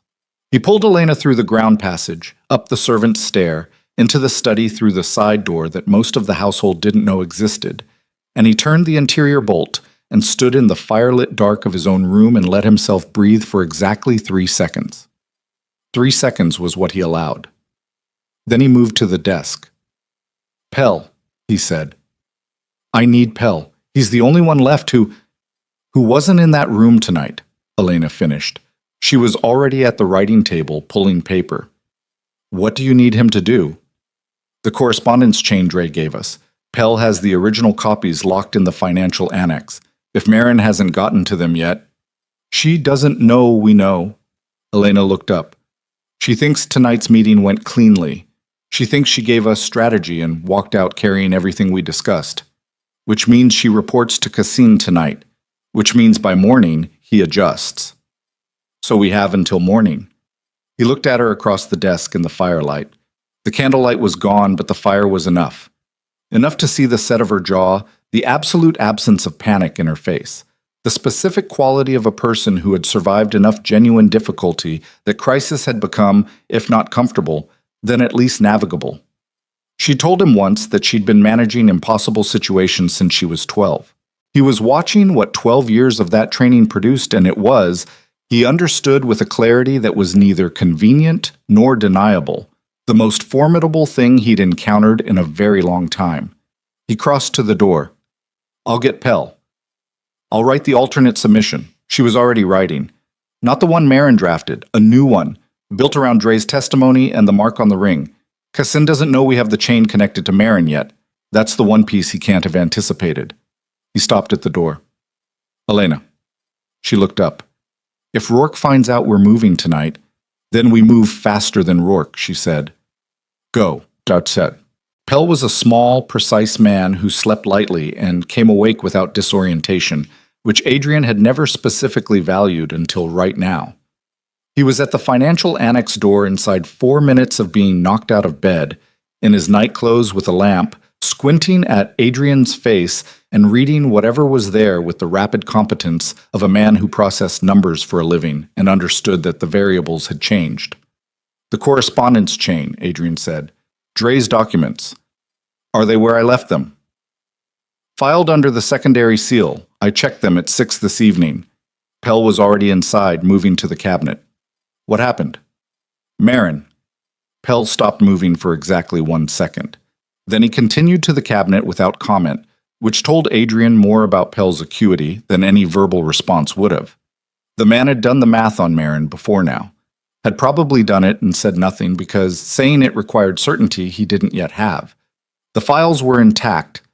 Adrian took them under his arm and looked at Pell. "I need you to come to the study," he said. "I need you to cross-reference the mark on the correspondence chain with the Duchy's official seal registry. You have access to that." "I built the registry." "Then tell me if the mark matches anything in it." Pell was already putting on his coat. The study at 2 in the morning had the quality of a room that had decided to be useful. Elena had commandeered the main desk and spread paper across it in the organized chaos of someone thinking faster than they could write. And when Adrian came back with Pell, she looked up and said, "I need the chain dates, specifically any communication from the last 3 months." Pell sat across from her and began laying documents without being asked to explain himself, which was the correct instinct. Adrian watched the two of them work. Pell's methodical precision and Elena's rapid synthesis operating in a rhythm they'd never established before and had apparently found immediately anyway, and made himself think about Rourke. He'd known Rourke for 15 years. He'd trusted Rourke the way he'd trusted his own right hand, not as a choice he made daily, but as an operational truth he'd stopped examining. And now he stood in the firelit study running the backward calculation. Every piece of information Rourke had carried, every patrol route, every security adjustment, every conversation conducted in front of him without reservation, and the sum of it was catastrophic. Cassin hadn't needed a spy in the study. He'd had a spy at Adrian's shoulder for the better part of a decade. The thing that came up in him was not the grief he'd expected. It was something colder than grief. A man who has been betrayed before learns to process it faster. And what Adrian felt now was the specific, stripped-down clarity of someone who has already been through the worst version of this and knows exactly what it costs and is choosing, deliberately and without illusion, to pay it again rather than stop. That was what people got wrong about men who kept moving through damage. They assumed it meant the damage didn't register. It registered, every time. But the alternative, stop moving, stop building, stop trusting anything, had a cost too. And Adrian had lived that cost for 3 years after Marcus died, had lived it in the frozen efficiency of a life from which he'd excised everything that could be taken, and what it had produced was a castle that ran like a machine and felt like a tomb. He was done with the tomb. "Here," Pell said. He laid a single document beside Elena's papers. "The mark matches a secondary seal registered to the Duchy's legal office. Established 9 years ago." He looked at Adrian. "The year Marin joined your household." Elena picked up the document. "Read it. Put it down." She built herself in from the start, she said. Patient, Adrian said. The word came out like gravel. Cassine's always been patient. Not patient enough. Elena looked at him. This document is the direct chain. Marin's seal on Cassine's correspondence. This isn't implication anymore. This is evidence that can be presented to the council directly, regardless of what Cassine brings. If we get to the council session, Adrian said. The fire shifted. Both of them understood what that meant. They had 4 days to the session. Marin would report to Cassine before dawn. Cassine would understand from the report that his trap was set and his principals were in position. What he would not understand yet was that his chain had been exposed. But the moment he received Marin's report and compared it against anything the watch captain passed along, the discrepancy would surface. And Cassine was not a man who left discrepancies unaddressed. They weren't going to have 4 days. He'll move before the session, Adrian said. He'll move tomorrow. To do what? Elena said. Take the option off the table. Adrian's voice was flat. If I don't make it to the session, the council addresses the duchy in my absence. With Marin's forged documents and no rebuttal, the duchy's governance shifts to provisional council control pending review. Cassine has 3 council members in his pocket. 3 is enough for provisional control. The room was very quiet. He'll move against you directly, she said. Yes. She held his gaze. And against me. He didn't answer that. He didn't need to. The arrow through the window had already answered it. She straightened her spine. Then we don't wait for him to move. We move first. Osank. By 3 in the morning, they had a plan. It was not a comfortable plan. It required moving on Marin and Rourke simultaneously before either could communicate, using a guard rotation that Adrian rebuilt from scratch with Pell's help, selecting 4 men personally, going down the roster based on tenure, regional origin, financial record, every cross-reference available, and it required doing this quietly enough that the castle's normal overnight activity didn't alert the people they were moving against. It also required Elena to play a specific role that Adrian spent 20 minutes not wanting to ask her to play. You're going to tell me not to do it, she said. I'm going to tell you it puts you in the direct path of... I'm already in the direct path. The arrow came through my window. She met his eyes without flinching. If we do this your way, Marin is surprised in her room in the middle of the night by you and 4 guards, and she knows immediately that everything collapsed. She has time to claim coercion, unauthorized search, abuse of authority. Elena paused. But if she receives an urgent message from the Duchess at 3 in the morning, a message requesting her counsel privately, using exactly the language from tonight's meeting, she comes to me thinking she still has the advantage, and she walks into whatever you have waiting. He looked at her. I've been used as a lever in other people's games my entire life, Elena said, and her voice was not bitter exactly, but it was direct in the way that things were direct when they'd been examined honestly, rather than felt dramatically. I'd like to use myself for once, he exhaled. Stay in the sitting room, he said. Door open. 4 men in the corridor where she can't see them until she's inside. Yes. And Elena. He stopped. Said it plainly because there was no point anymore in managing the distance. If anything goes wrong, if she comes with someone, if it moves faster than it should, you don't try to manage it. You get out of the room. She looked at him with those clear eyes. Likewise, she said. Yes. Marin came. She came at 3:40 in the morning in a dark robe with her gray hair loose and her face arranged in the concerned maternal expression she'd probably constructed for exactly this kind of late-night emergency. And she walked into Elena's sitting room saying, Your Grace, your message sounded urgent. What's happened? And stopped. Elena was sitting at the table with the correspondence chain spread out in front of her. The mark was clearly visible. The silence lasted 4 seconds. In those 4 seconds, Elena watched something happen to Marin's face that was almost instructive. The social mask did not crack so much as it simply became insufficient for the load it was carrying, and what came through the insufficiency was not guilt, which Elena had half expected, but calculation. Raw, rapid, entirely unsentimental calculation. A woman who had survived 11 years of this game assessing her current position and running options. Sit down, Elena said. I think there's been a... Sit down, Marin. Marin sat. The seal, Elena said. She put her finger on the mark. 9 years. You've been in this household 9 years. You registered this seal in the duchy's legal office in your first month. She looked up. That's not opportunism. That's architecture. You came here already working for him. Marin's hands were flat on the table. Her face had settled back into something controlled. You're a young woman who has been in this duchy for 6 weeks. You should be very careful about what you think you understand. I understand the correspondence chain, Elena said. I understand that it runs directly from Cassine's factor to a mark that matches your registered seal. I understand that you drafted a council submission tonight that would have walked the Duke into a prepared ambush. She paused. What I don't yet understand is why. Not the politics that I can map. The personal reason. You've worked for him for 11 years. What did Cassin offer you that 11 years of Adrian Vale's trust wasn't worth? Something moved through Marin's face. For the first time, it was not calculated. His trust, she said, and the flatness in her voice was the flatness of an old, specific wound. You want to know what that trust was worth. Ask him what happened to the legal petition I brought to him 4 years ago. The one that would have expanded the duchy's judicial authority and given this office actual standing rather than advisory function. Ask him what he said when I spent 3 months building that case. She paused. He didn't read it. He had Rourke file it. He told me it wasn't the priority. The room was very quiet. Cassin read it, Marin said.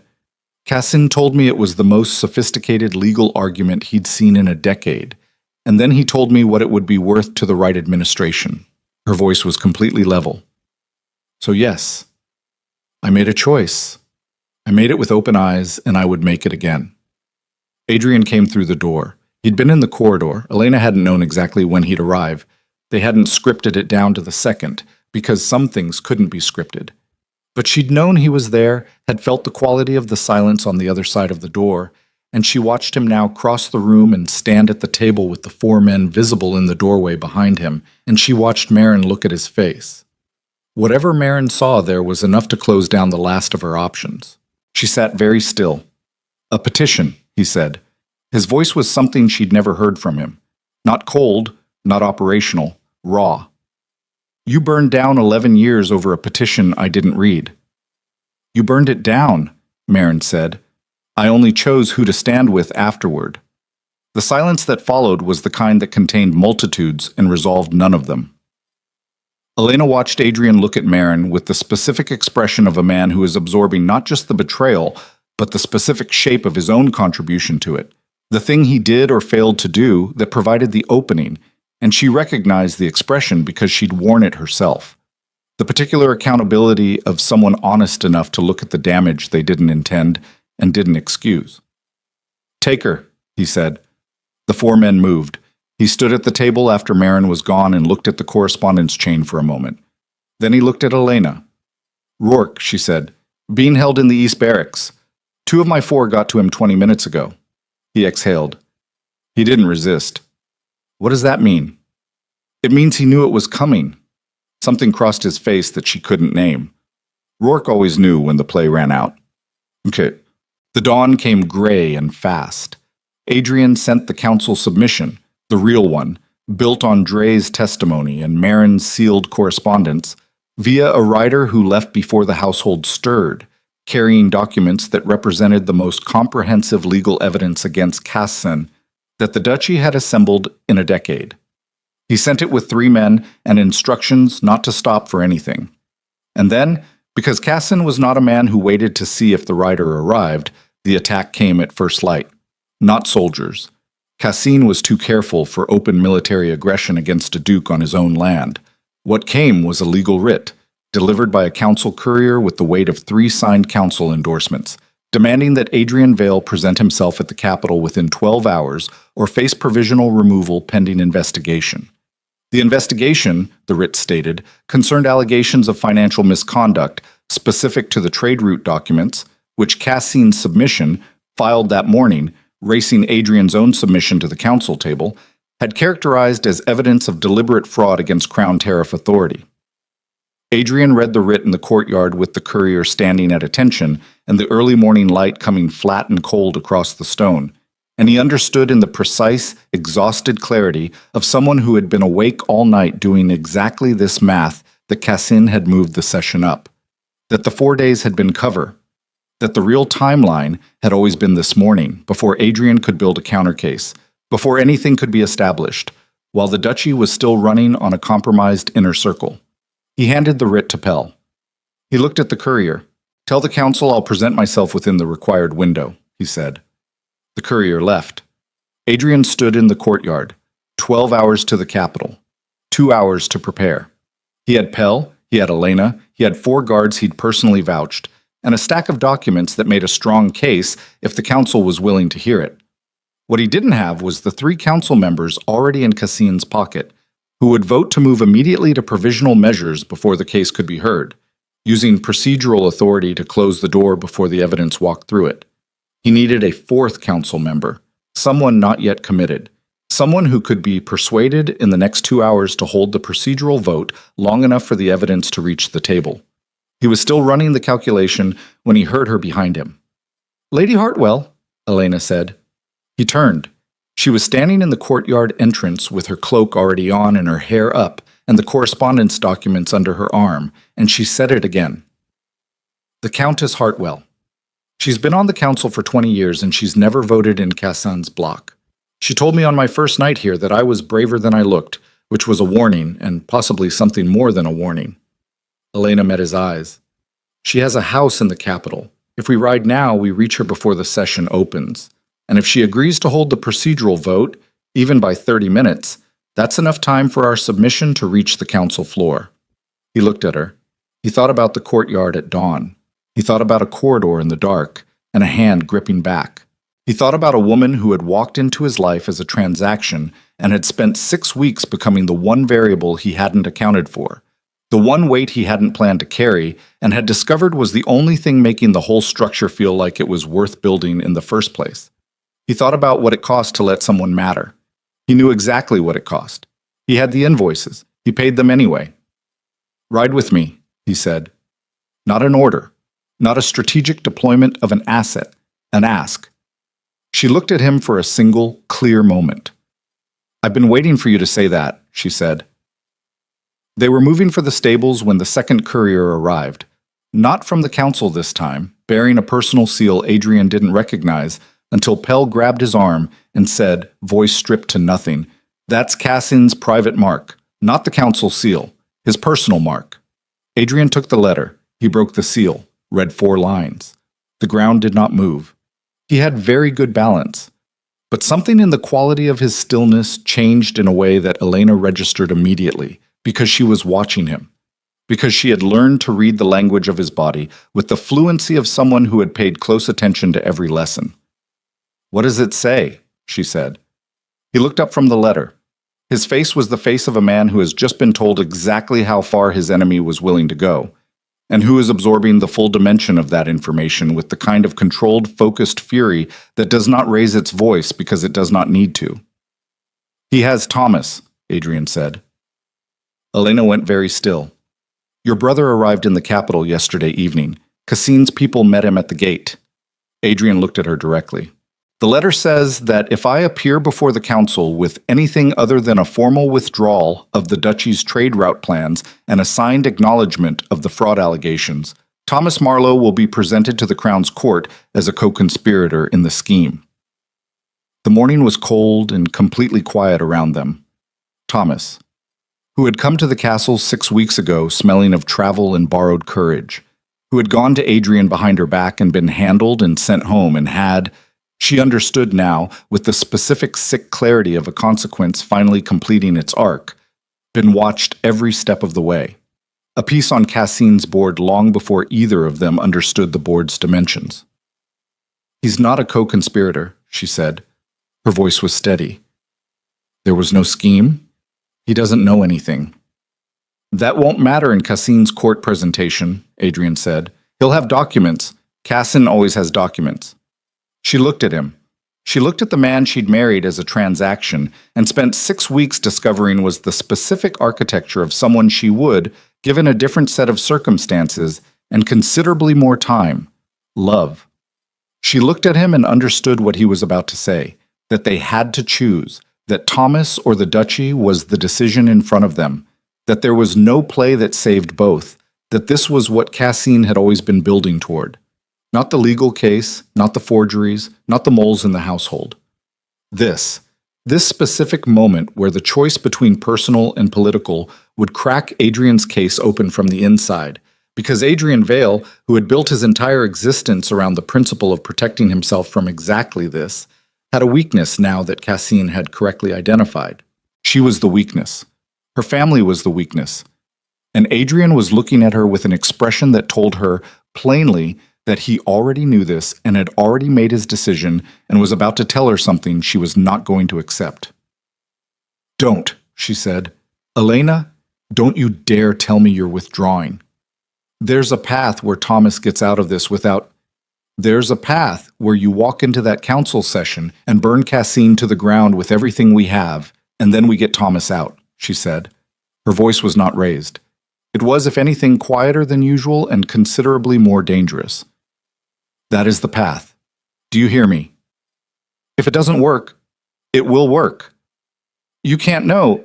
"I know," she said, "that you have spent 15 years letting people you trust become weapons used against you, and every time it happens you conclude that the answer is to carry less, to need less, to make yourself smaller so there's less surface for the damage to land on."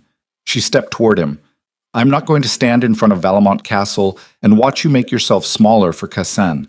Not now, not after everything." He looked at her. The morning light was fully up. The courtyard around them was empty except for Pell at a careful distance, and the horses already saddled and the weight of a decision that had 12 hours to be made and no good options, and one person who believed, with a specificity that was not optimism, but something harder and more durable than optimism, that they could make it through. He was a man who had stopped believing in that particular thing 3 years ago. She was offering it back. "We ride," he said. His voice was rough at the edges in a way it hadn't been before, as though something that had been very carefully maintained had finally given way along one seam, and what came through the seam was not weakness. It was the sound of a man deciding to be something other than invulnerable, to stop treating survival as the ceiling and start treating it as the floor. They moved for the horses, and somewhere in the capital, in a house with Cassine's personal seal on the door, Thomas Marlowe was sitting in a room he hadn't chosen, carrying a debt to people who had decided he was currency. A pattern, Elena thought, with the cold precision of a woman who had grown up inside that pattern, that ended today. It ended today because she and the man beside her were done paying other people's debts in blood. The horses hit the road at a run, and the 12 hours began, and the capital was 2 hours ahead of them with a countess and a council, and a man who had spent a decade being patient, finally about to learn what it looked like when the person he'd underestimated stopped waiting. They reached Lady Hartwell's house with 40 minutes to spare. The countess answered the door herself, which told Adrian that she'd been awake, which told him she'd been expecting something. Not them specifically, but the shape of a crisis arriving before the session opened. The way old players in long games develop a sense for when the board is about to tip. She was 70 years old and dressed for the day already, her white hair pinned with the precision of someone who had decided, at some point in her 7th decade, that she would meet whatever came next fully prepared or not at all. She looked at Adrian. She looked at Elena. She looked at the documents under Elena's arm. "Come inside," she said. "I'll have coffee made." They sat at her breakfast table while Pell laid the documents and Lady Hartwell read, with the focused, unhurried attention of a woman who had reviewed more legal arguments than most advocates saw in a career. She did not ask questions while she read. She turned pages with the steady rhythm of someone who needed to reach the end before she formed a view. When she finished, she set the last page down and looked at Adrian. "You should have brought this to me 6 months ago," she said. "I didn't know who I could trust 6 months ago," he said. She looked at him with the specific patience of someone who has heard insufficient reasons for a very long time and has made peace with the inadequacy of human judgment. "You could have trusted me, Adrian. I sat at your father's table for 15 years. She paused. "But that is a conversation for another day." She looked at Elena. "You built this case." "We built it together," Elena said. Hartwell studied her. "You've been Duchess for 6 weeks." "Yes." And in 6 weeks, you managed to uncover a network that's been operating in that castle for the better part of a decade. It wasn't a question, it was an assessment, delivered with the flat directness of someone who had no remaining patience for false modesty in either direction. Your mother was a Cavendish, wasn't she? That family always produced people who saw around corners. Elena said nothing, but something in her face shifted. The particular careful shift of someone receiving an acknowledgement they hadn't known they needed until it arrived. Hartwell stood. I'll hold the procedural vote. 30 minutes is all I can guarantee. Cassine has Elroy and Marsh, and Elroy will push hard for immediate measures the moment he sees your submission. She looked at Adrian. You'll need to speak first, not through an advocate. You, personally, on the floor. I know. And the girl. She glanced at Elena. They requested her presence specifically. She should speak too. The council floor isn't a place for... She's the Duchess of Valemont, Hartwell said, with a sharpness that ended the sentence cleanly. The council floor is exactly the place for her, particularly given that half of what Cassine intends to present concerns her. She moved toward the door. My carriage is faster than whatever you rode in on. We leave in 10 minutes. The council chamber in the capital was built to make individuals feel small, which was, Elena had come to understand, the entire architectural point. High ceilings, stone walls, a raised dais for the 7 council seats, and a floor-level position for those presenting. The geometry of the space was designed to establish, before a word was spoken, who held the authority and who was asking for it. She had stood in rooms designed to diminish her before. She knew how to take up the correct amount of space regardless of the room's opinion about how much she deserved. They arrived with 11 minutes before the session opened. Cassine was already there. She saw him as they entered, a tall man of 60 with silver hair and the particular ease of someone who has arranged the room before the guests arrive. He watched Adrian cross the floor with the expression of a chess player watching an opponent make what he believes to be a predictable move. He hadn't seen the documents yet. He hadn't seen Hartwell come in behind them. The flicker in his composure when he registered the Countess was small and rapidly controlled, but Elena was close enough to catch it, and she filed it in the same careful place she filed everything, evidence that the gap between what he'd planned and what was actually happening had just opened by a degree he hadn't anticipated. The session opened. Elroy, one of Cassine's bloc, immediately moved to begin with Cassine's submission, the procedural maneuver designed to frame everything that followed. Hartwell raised her hand before the motion could be seconded and said, with the measured authority of 20 years on this council, that as the senior member present, she was exercising her right to hear new evidence before procedural motions, and that this right was documented in the Council Charter Section 4, Paragraph 7, which she could recite from memory if Elroy required it. Elroy did not require it. Hartwell looked at Adrian. The floor is yours, Your Grace. Passum. He spoke for 20 minutes. Elena had not heard him speak at length before. Not like this, not in a room that required something from him beyond operational brevity. She had heard him give instructions, heard him answer questions, heard him in the quiet of the corridor at 2 a.m. with his walls fractured and his voice raw. She had not heard him argue. He argued the way he did everything, without performance, without the cultivated passion of men who had learned to use emotion as a tool. He laid the case with the flat structural precision of someone who understood that the truth, presented clearly, was more persuasive than any rhetorical embellishment because it required no maintenance. He walked the council through Cassine's network, the correspondence chain, Marin's seal, Rourke's access to guard rotations, the debt manipulation used against Thomas, the planted agent and the kitchen staff. And he did it in the order that made each piece the foundation of the next, so that by the time he reached the arrow through Elena's window, the council had the full architecture, and the arrow was simply the inevitable conclusion of a structure they'd watched him build in real time. He did not ask for sympathy. He did not use the words, I was betrayed, or I suffered, or any of the vocabulary of victimhood that councils responded to with discomfort. He presented facts with the confidence of someone who believed, deeply and without performance, that facts were sufficient, that the truth didn't need to be sold, only shown. When he finished, there was a silence that was different from the procedural silence of a pause between speakers. It was the silence of people recalibrating. Cassine's advocate rose, made the case they'd built over months, the trade route documents, the alleged fraud, the correspondence that was meant to implicate Elena. It was a good case, constructed carefully, documented thoroughly. In a room without Marin's exposed correspondence and Dre's testimony, it would have been devastating. Cassin watched the counsel as his advocate spoke.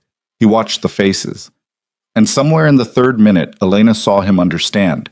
Not from anything said, but from the quality of the counsel's attention, the way Hartwell was watching his advocate with the expression of someone listening to an argument they already know has a fatal structural flaw, that the room had already moved. He looked at Elena. She met his gaze. She kept her face neutral and her spine straight, and she did not look away, because looking away was what you did when you were uncertain of your ground, and she had not been uncertain of her ground since 2 a.m. in the study with the correspondence chain spread on the desk and the fire burning and one man across the table who had decided she was worth building beside. Hartwell called her to speak. She stood.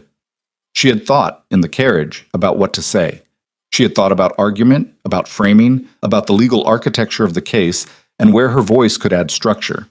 She had prepared 3 different approaches and dismissed all of them on the ride, and arrived at the council chamber with nothing scripted, which was either very brave or very stupid, and she had decided, somewhere on the road between Valemont and the capital, that she was done calibrating the difference. She spoke for 8 minutes. She did not speak about the case. Adrian had covered the case. She spoke about the duchy, about the household accounts she'd spent 6 weeks reading, the staff roster she'd memorized, the drainage records and agricultural surveys, and the small, specific accumulated evidence of a territory that was managed by someone who gave a damn about the people inside it. She spoke about the man Cassin's submission characterized as a fraudulent administrator, and she characterized instead through the particular evidence of his daily choices, the ones that didn't make it into legal documents, the fire in her sitting room that was always lit before she arrived, the book that appeared on her desk, the quiet removal of a courtier who'd overstepped, the way he'd read a writ at dawn with the world coming apart around him, and said, simply, "Ride with me." She did not say that last thing to the council.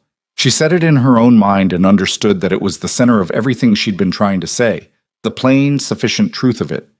She had arrived at Valemont Castle as a transaction and had been treated in every small and uncatalogued way as something considerably more valuable than that by a man who was so committed to not doing exactly that he'd spent 6 weeks doing it entirely without acknowledgement.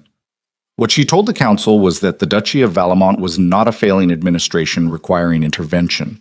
It was a duchy under sustained, documented attack by a political actor with enough patience to build a case over years and enough reach to place assets inside the household itself. She laid it simply.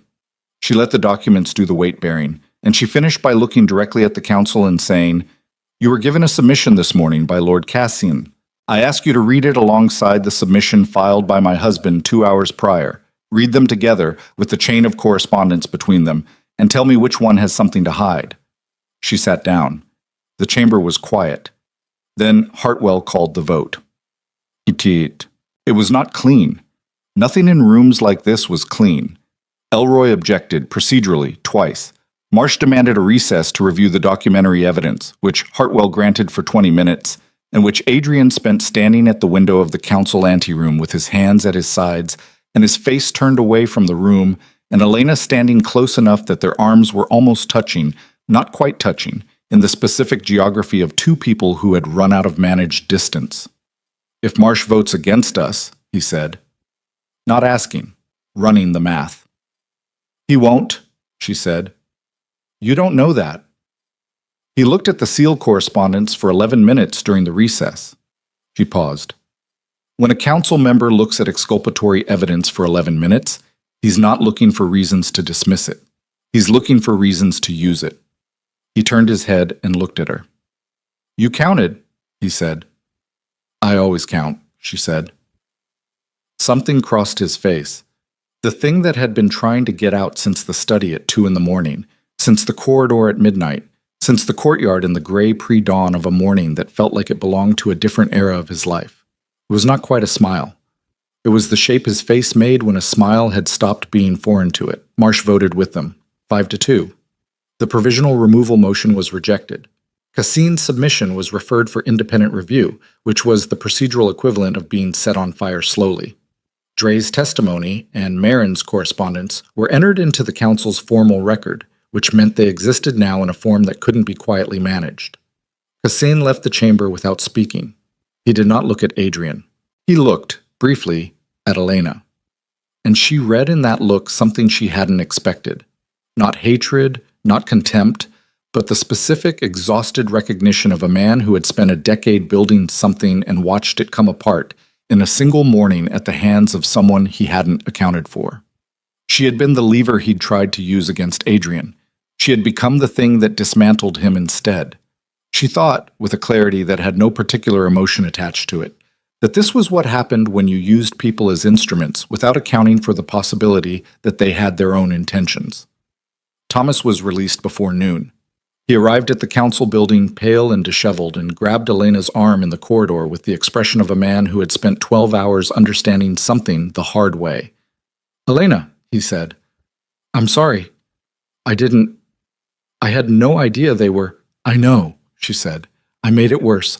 Every time I tried to fix it, I made it—" "Thomas." She put her hand on his arm.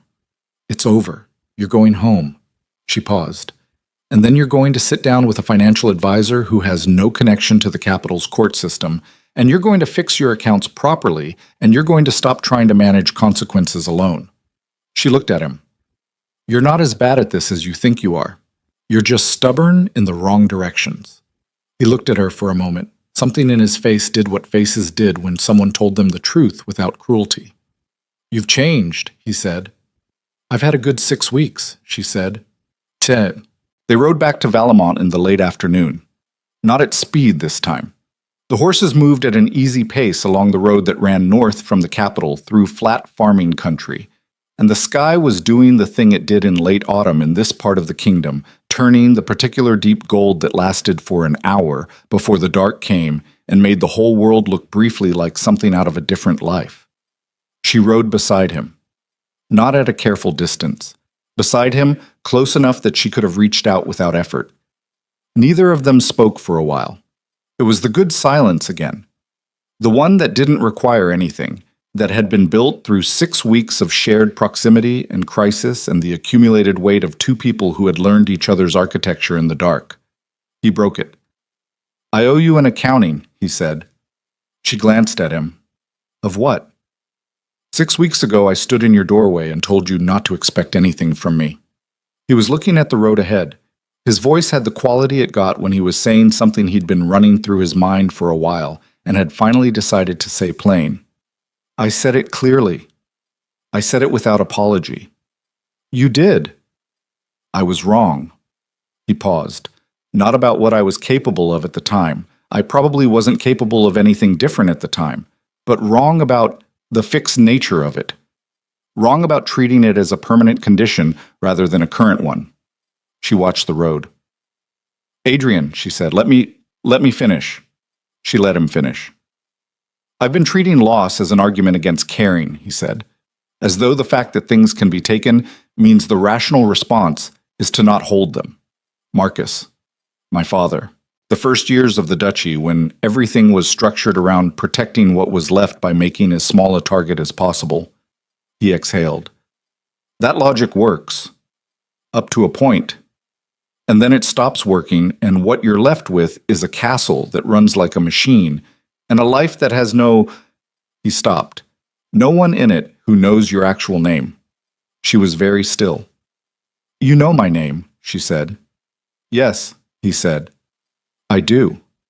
The road ran through a stand of old trees, and for a moment the gold light was interrupted by shadow, and then returned. And when it returned, he had looked away from the road and was looking at her, and she thought, not for the first time and not with any surprise anymore, that his face in unguarded moments was completely different from the face he showed the world. Not softer, exactly, more present. The difference between a room with the shutters closed and the same room with them open. "I'm not going to tell you I love you," he said. "Not today. Not because it isn't true. I think it's been true for longer than I've had a name for it, but because it's too large to say cleanly right now, and I'd rather say it when I can mean the full weight of it." She looked at him. "That's the most precise thing anyone has ever said to me," she said. Something in his face moved. the almost smile. "When I say it," he said, "I want you to know it's been earned, that it's not—" He seemed to be choosing words with the care of someone who understood that the wrong ones would hollow the right ones out. "That it's not the declaration of a man who got lucky in a crisis and confused gratitude for something deeper. Is that what you think you feel?" He held her gaze. "No? Then say what you feel."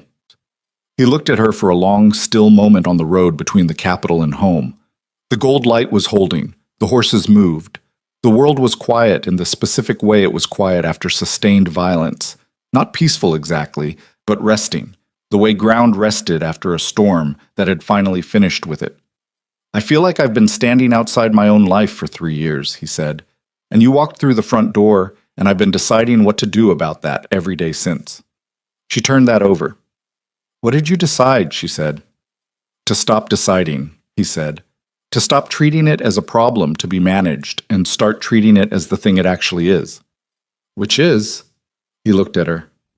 "The only thing in the last 3 years that's made the castle feel like a place worth coming back to," he said. The trees fell away. The road opened out onto the long approach to Valemont, the duchy's edge visible in the distance, boundary wall, then rooftops, then the dark shapes of the towers against the autumn sky. Home, she thought, and was slightly astonished by the ease of the word, by the fact that it arrived without qualification or amendment, that it simply settled into place with the certainty of something that had been true for a while and was only now being acknowledged. She reached across the space between their horses. He met her hand in the air between them. She held it. He held back. They rode the last mile to Valemont like that, with the light going gold, and then amber, and then the first edge of dark, and neither of them let go. 3 weeks later, Adrian Vale called the duchy's court to formal assembly. Elena had not been told what he intended. She had been told to be in the Great Hall at noon, which was either a significant event or a moderately significant one, and she had dressed accordingly and arrived early, which was her habit, and had spent 5 minutes wondering and 10 minutes watching the court assemble with the same careful attention she brought to everything, and then stopped wondering because the answer was usually in the room if you looked at it correctly. He came in from the east entrance, which was the formal entrance, in his formal coat and with his chamberlain at his shoulder, and the court did the thing it did when he entered. The involuntary straightening, the temperature shift, the room arranging itself around his presence the way iron filings arranged around a field. He crossed the floor to where she was standing and stopped. He turned to face the assembled court. "The Duchy of Valemont," he said, "has been under the governance of the Vale family for 4 generations. The title of Duke carries with it administrative authority over territory, trade, and the legal structures of this house." He paused. "This administration has, for the past 3 years, been a single authority structure. That ends today." The room was absolutely silent. "Elena Vale, Duchess of Valemont," he said, "is hereby formally recognized not as a consort title, but as co-administrator of the duchy with full decision-making authority in matters of household governance, legal petition, and diplomatic correspondence. Her signature carries the same weight as mine on all duchy documents." He turned his head and looked at her directly. "This is not a courtesy. It is an accounting. She has earned it." She met his gaze across the assembled court of people who had watched her arrive as a transaction 6 weeks prior and were now watching a duke who did not make statements lightly, make the most unambiguous statement of his adult life. She had not expected this. She had expected, if she was honest, a continuation of what was already happening. The slow, unannounced, unceremonious accumulation of actual partnership, expressed through shared counsel and practical authority and the small, daily evidence of being trusted. She had not expected him to say it in public. He was a private man. He managed his interior life with the same precision he managed everything else. The fact that he was standing in his own great hall in front of his entire court, making an explicit declaration was, she understood it in her chest before she understood it in her mind, the most significant thing he knew how to do. He was a man who showed rather than said, and he had decided for her to say. She looked at him. "Thank you," she said. Quiet, direct. The way she'd said thank you for being direct on their wedding night, which felt like a century ago and felt like last week, and felt, she was discovering, like the beginning of something she hadn't known she was in the middle of until it was already most of the way built. The faint line at the corner of his mouth, the almost smile that had been getting easier. "Don't thank me," he said, just as quiet. "It's not a gift. It's what's accurate." The court began to stir around them. The chamberlain moved toward the formal documentation. The household's momentum resumed, the way it did, the way life did. Not with fanfare, not with the sustained dramatic intensity of everything that had preceded it, but with the ordinary, durable rhythm of two people who had decided to occupy the same territory and were learning daily what that meant. Later that evening, she found him in the study. He was at his desk with documents and tea and the lamp burning and the fire built high, in the same position she'd found him in 100 times in 6 weeks. And the difference was that he looked up when she came in, and something in his face settled in a way that hadn't happened when she first arrived. The specific, almost invisible relaxation of a man whose walls were still standing but had stopped needing to be manned quite so constantly. She sat across the desk from him. Not at her own table. At his desk, across from him, in the chair she'd sat in the morning, the window shattered and everything began to change. "Rourke," she said, "what happens to him?" He set down his pen. "He'll be tried. The evidence is clear enough that the outcome isn't uncertain." He paused. He knew what he was doing. He made his choice. "Do you understand why?" He was quiet for a moment. "Not yet. Maybe I will, eventually." He looked at the fire. "He was with me a long time. Whatever I missed in him, I missed it consistently." A pause. "That's mine to carry." "It is," she said, "but carrying it doesn't mean you caused it." He looked at her. "No," he agreed, "it doesn't." She understood what it cost him to say that. The specific difficulty of a man who had spent years convinced that the damage around him was evidence of his own fundamental deficiency, that the people who left or betrayed or died were leaving something insufficient rather than doing what people did, which was make their own choices for their own reasons in a world that didn't organize itself around any single person's culpability. She understood it because she had run a version of the same logic about her own life, had spent years treating the indifference around her as evidence of her own inadequacy rather than her circumstances' limitations. The work of stopping that, of learning to distinguish between what you're responsible for and what was never yours to carry. It was not fast work, and it was not clean work, and it was, she had come to believe, the most essential work a person could do, the kind that didn't show from the outside, but changed the interior completely, the way a building could be utterly transformed by what happened to its foundation without a single exterior wall changing its position. "I want to tell you something," she said. He waited. "On our wedding night," she said, "when you told me not to expect love from you, I decided you were probably right. Not because I believed you were incapable of it, but because I was protecting myself from hoping for something I'd been told wasn't available." She looked at him. "I spent 6 weeks doing that, working very hard not to want what was very obviously forming between us." "I know," he said. "I was watching." "How long did you know?" He held her gaze for a moment. The pale eyes, which she had spent 6 weeks reading and now understood well enough to see what was in them. "The morning you told the portrait gallery to go to hell," he said. "Not the words. The way you came back to your desk afterward and opened drainage records." He paused. "That was when I understood I was in a significant amount of trouble." She laughed. It was not a social laugh. Not the careful modulated version she'd used in courts and at dinner tables for 22 years. It was the real one. The one that came from the part of her that didn't have a performance attached to it, that existed before and underneath and entirely outside the management of other people's expectations. He looked at her like the sound of it had done something structural to him. She reached across the desk. He put his hand in hers. Outside the study windows, Valemount lay in the quiet of a November evening, the boundary walls and the east garden and the northern ridgeline going dark against a sky that still held the last thin line of light along its edge. The castle that had felt like a tomb in September and had felt like a battlefield in October and felt now, in the plain warmth of a fire, and two people holding something between them that neither of them had thought they deserved, like the specific and ordinary thing it had always had the potential to be. A home. Not the absence of difficulty. not the conclusion of damage or the resolution of every debt the past had run up against the present.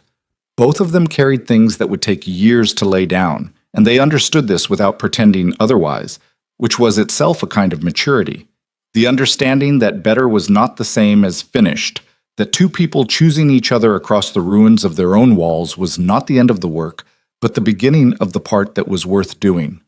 Adrian Vale had told her on their wedding night that he had no capacity for this. He had been wrong in the specific instructive way that people are wrong when they mistake the current condition for a permanent one, when they confuse what the damage has made them into with what they are underneath the damage, when they build their walls so high and maintain them so well that they genuinely cannot remember what they were fortifying in the first place, that somewhere under all the load-bearing structure was a person who had simply wanted, as people do, to matter to someone. He mattered. She looked at him across the desk in the firelight, this man who had spent 3 years making himself small enough that the world couldn't take anything else from him, who had spent 6 weeks losing that battle to her daily presence and fighting it, and losing again, and finally, in the dark of a corridor with her hand in his, deciding that losing was acceptable, that some losses were not losses at all, but the dissolution of something that should have been let go a long time ago. The Duke who had forbidden love had become the man most committed to protecting it, not because love had made him soft, because it had made him honest, because the walls, once lowered, revealed someone with considerably more to offer the world than the walls had ever suggested.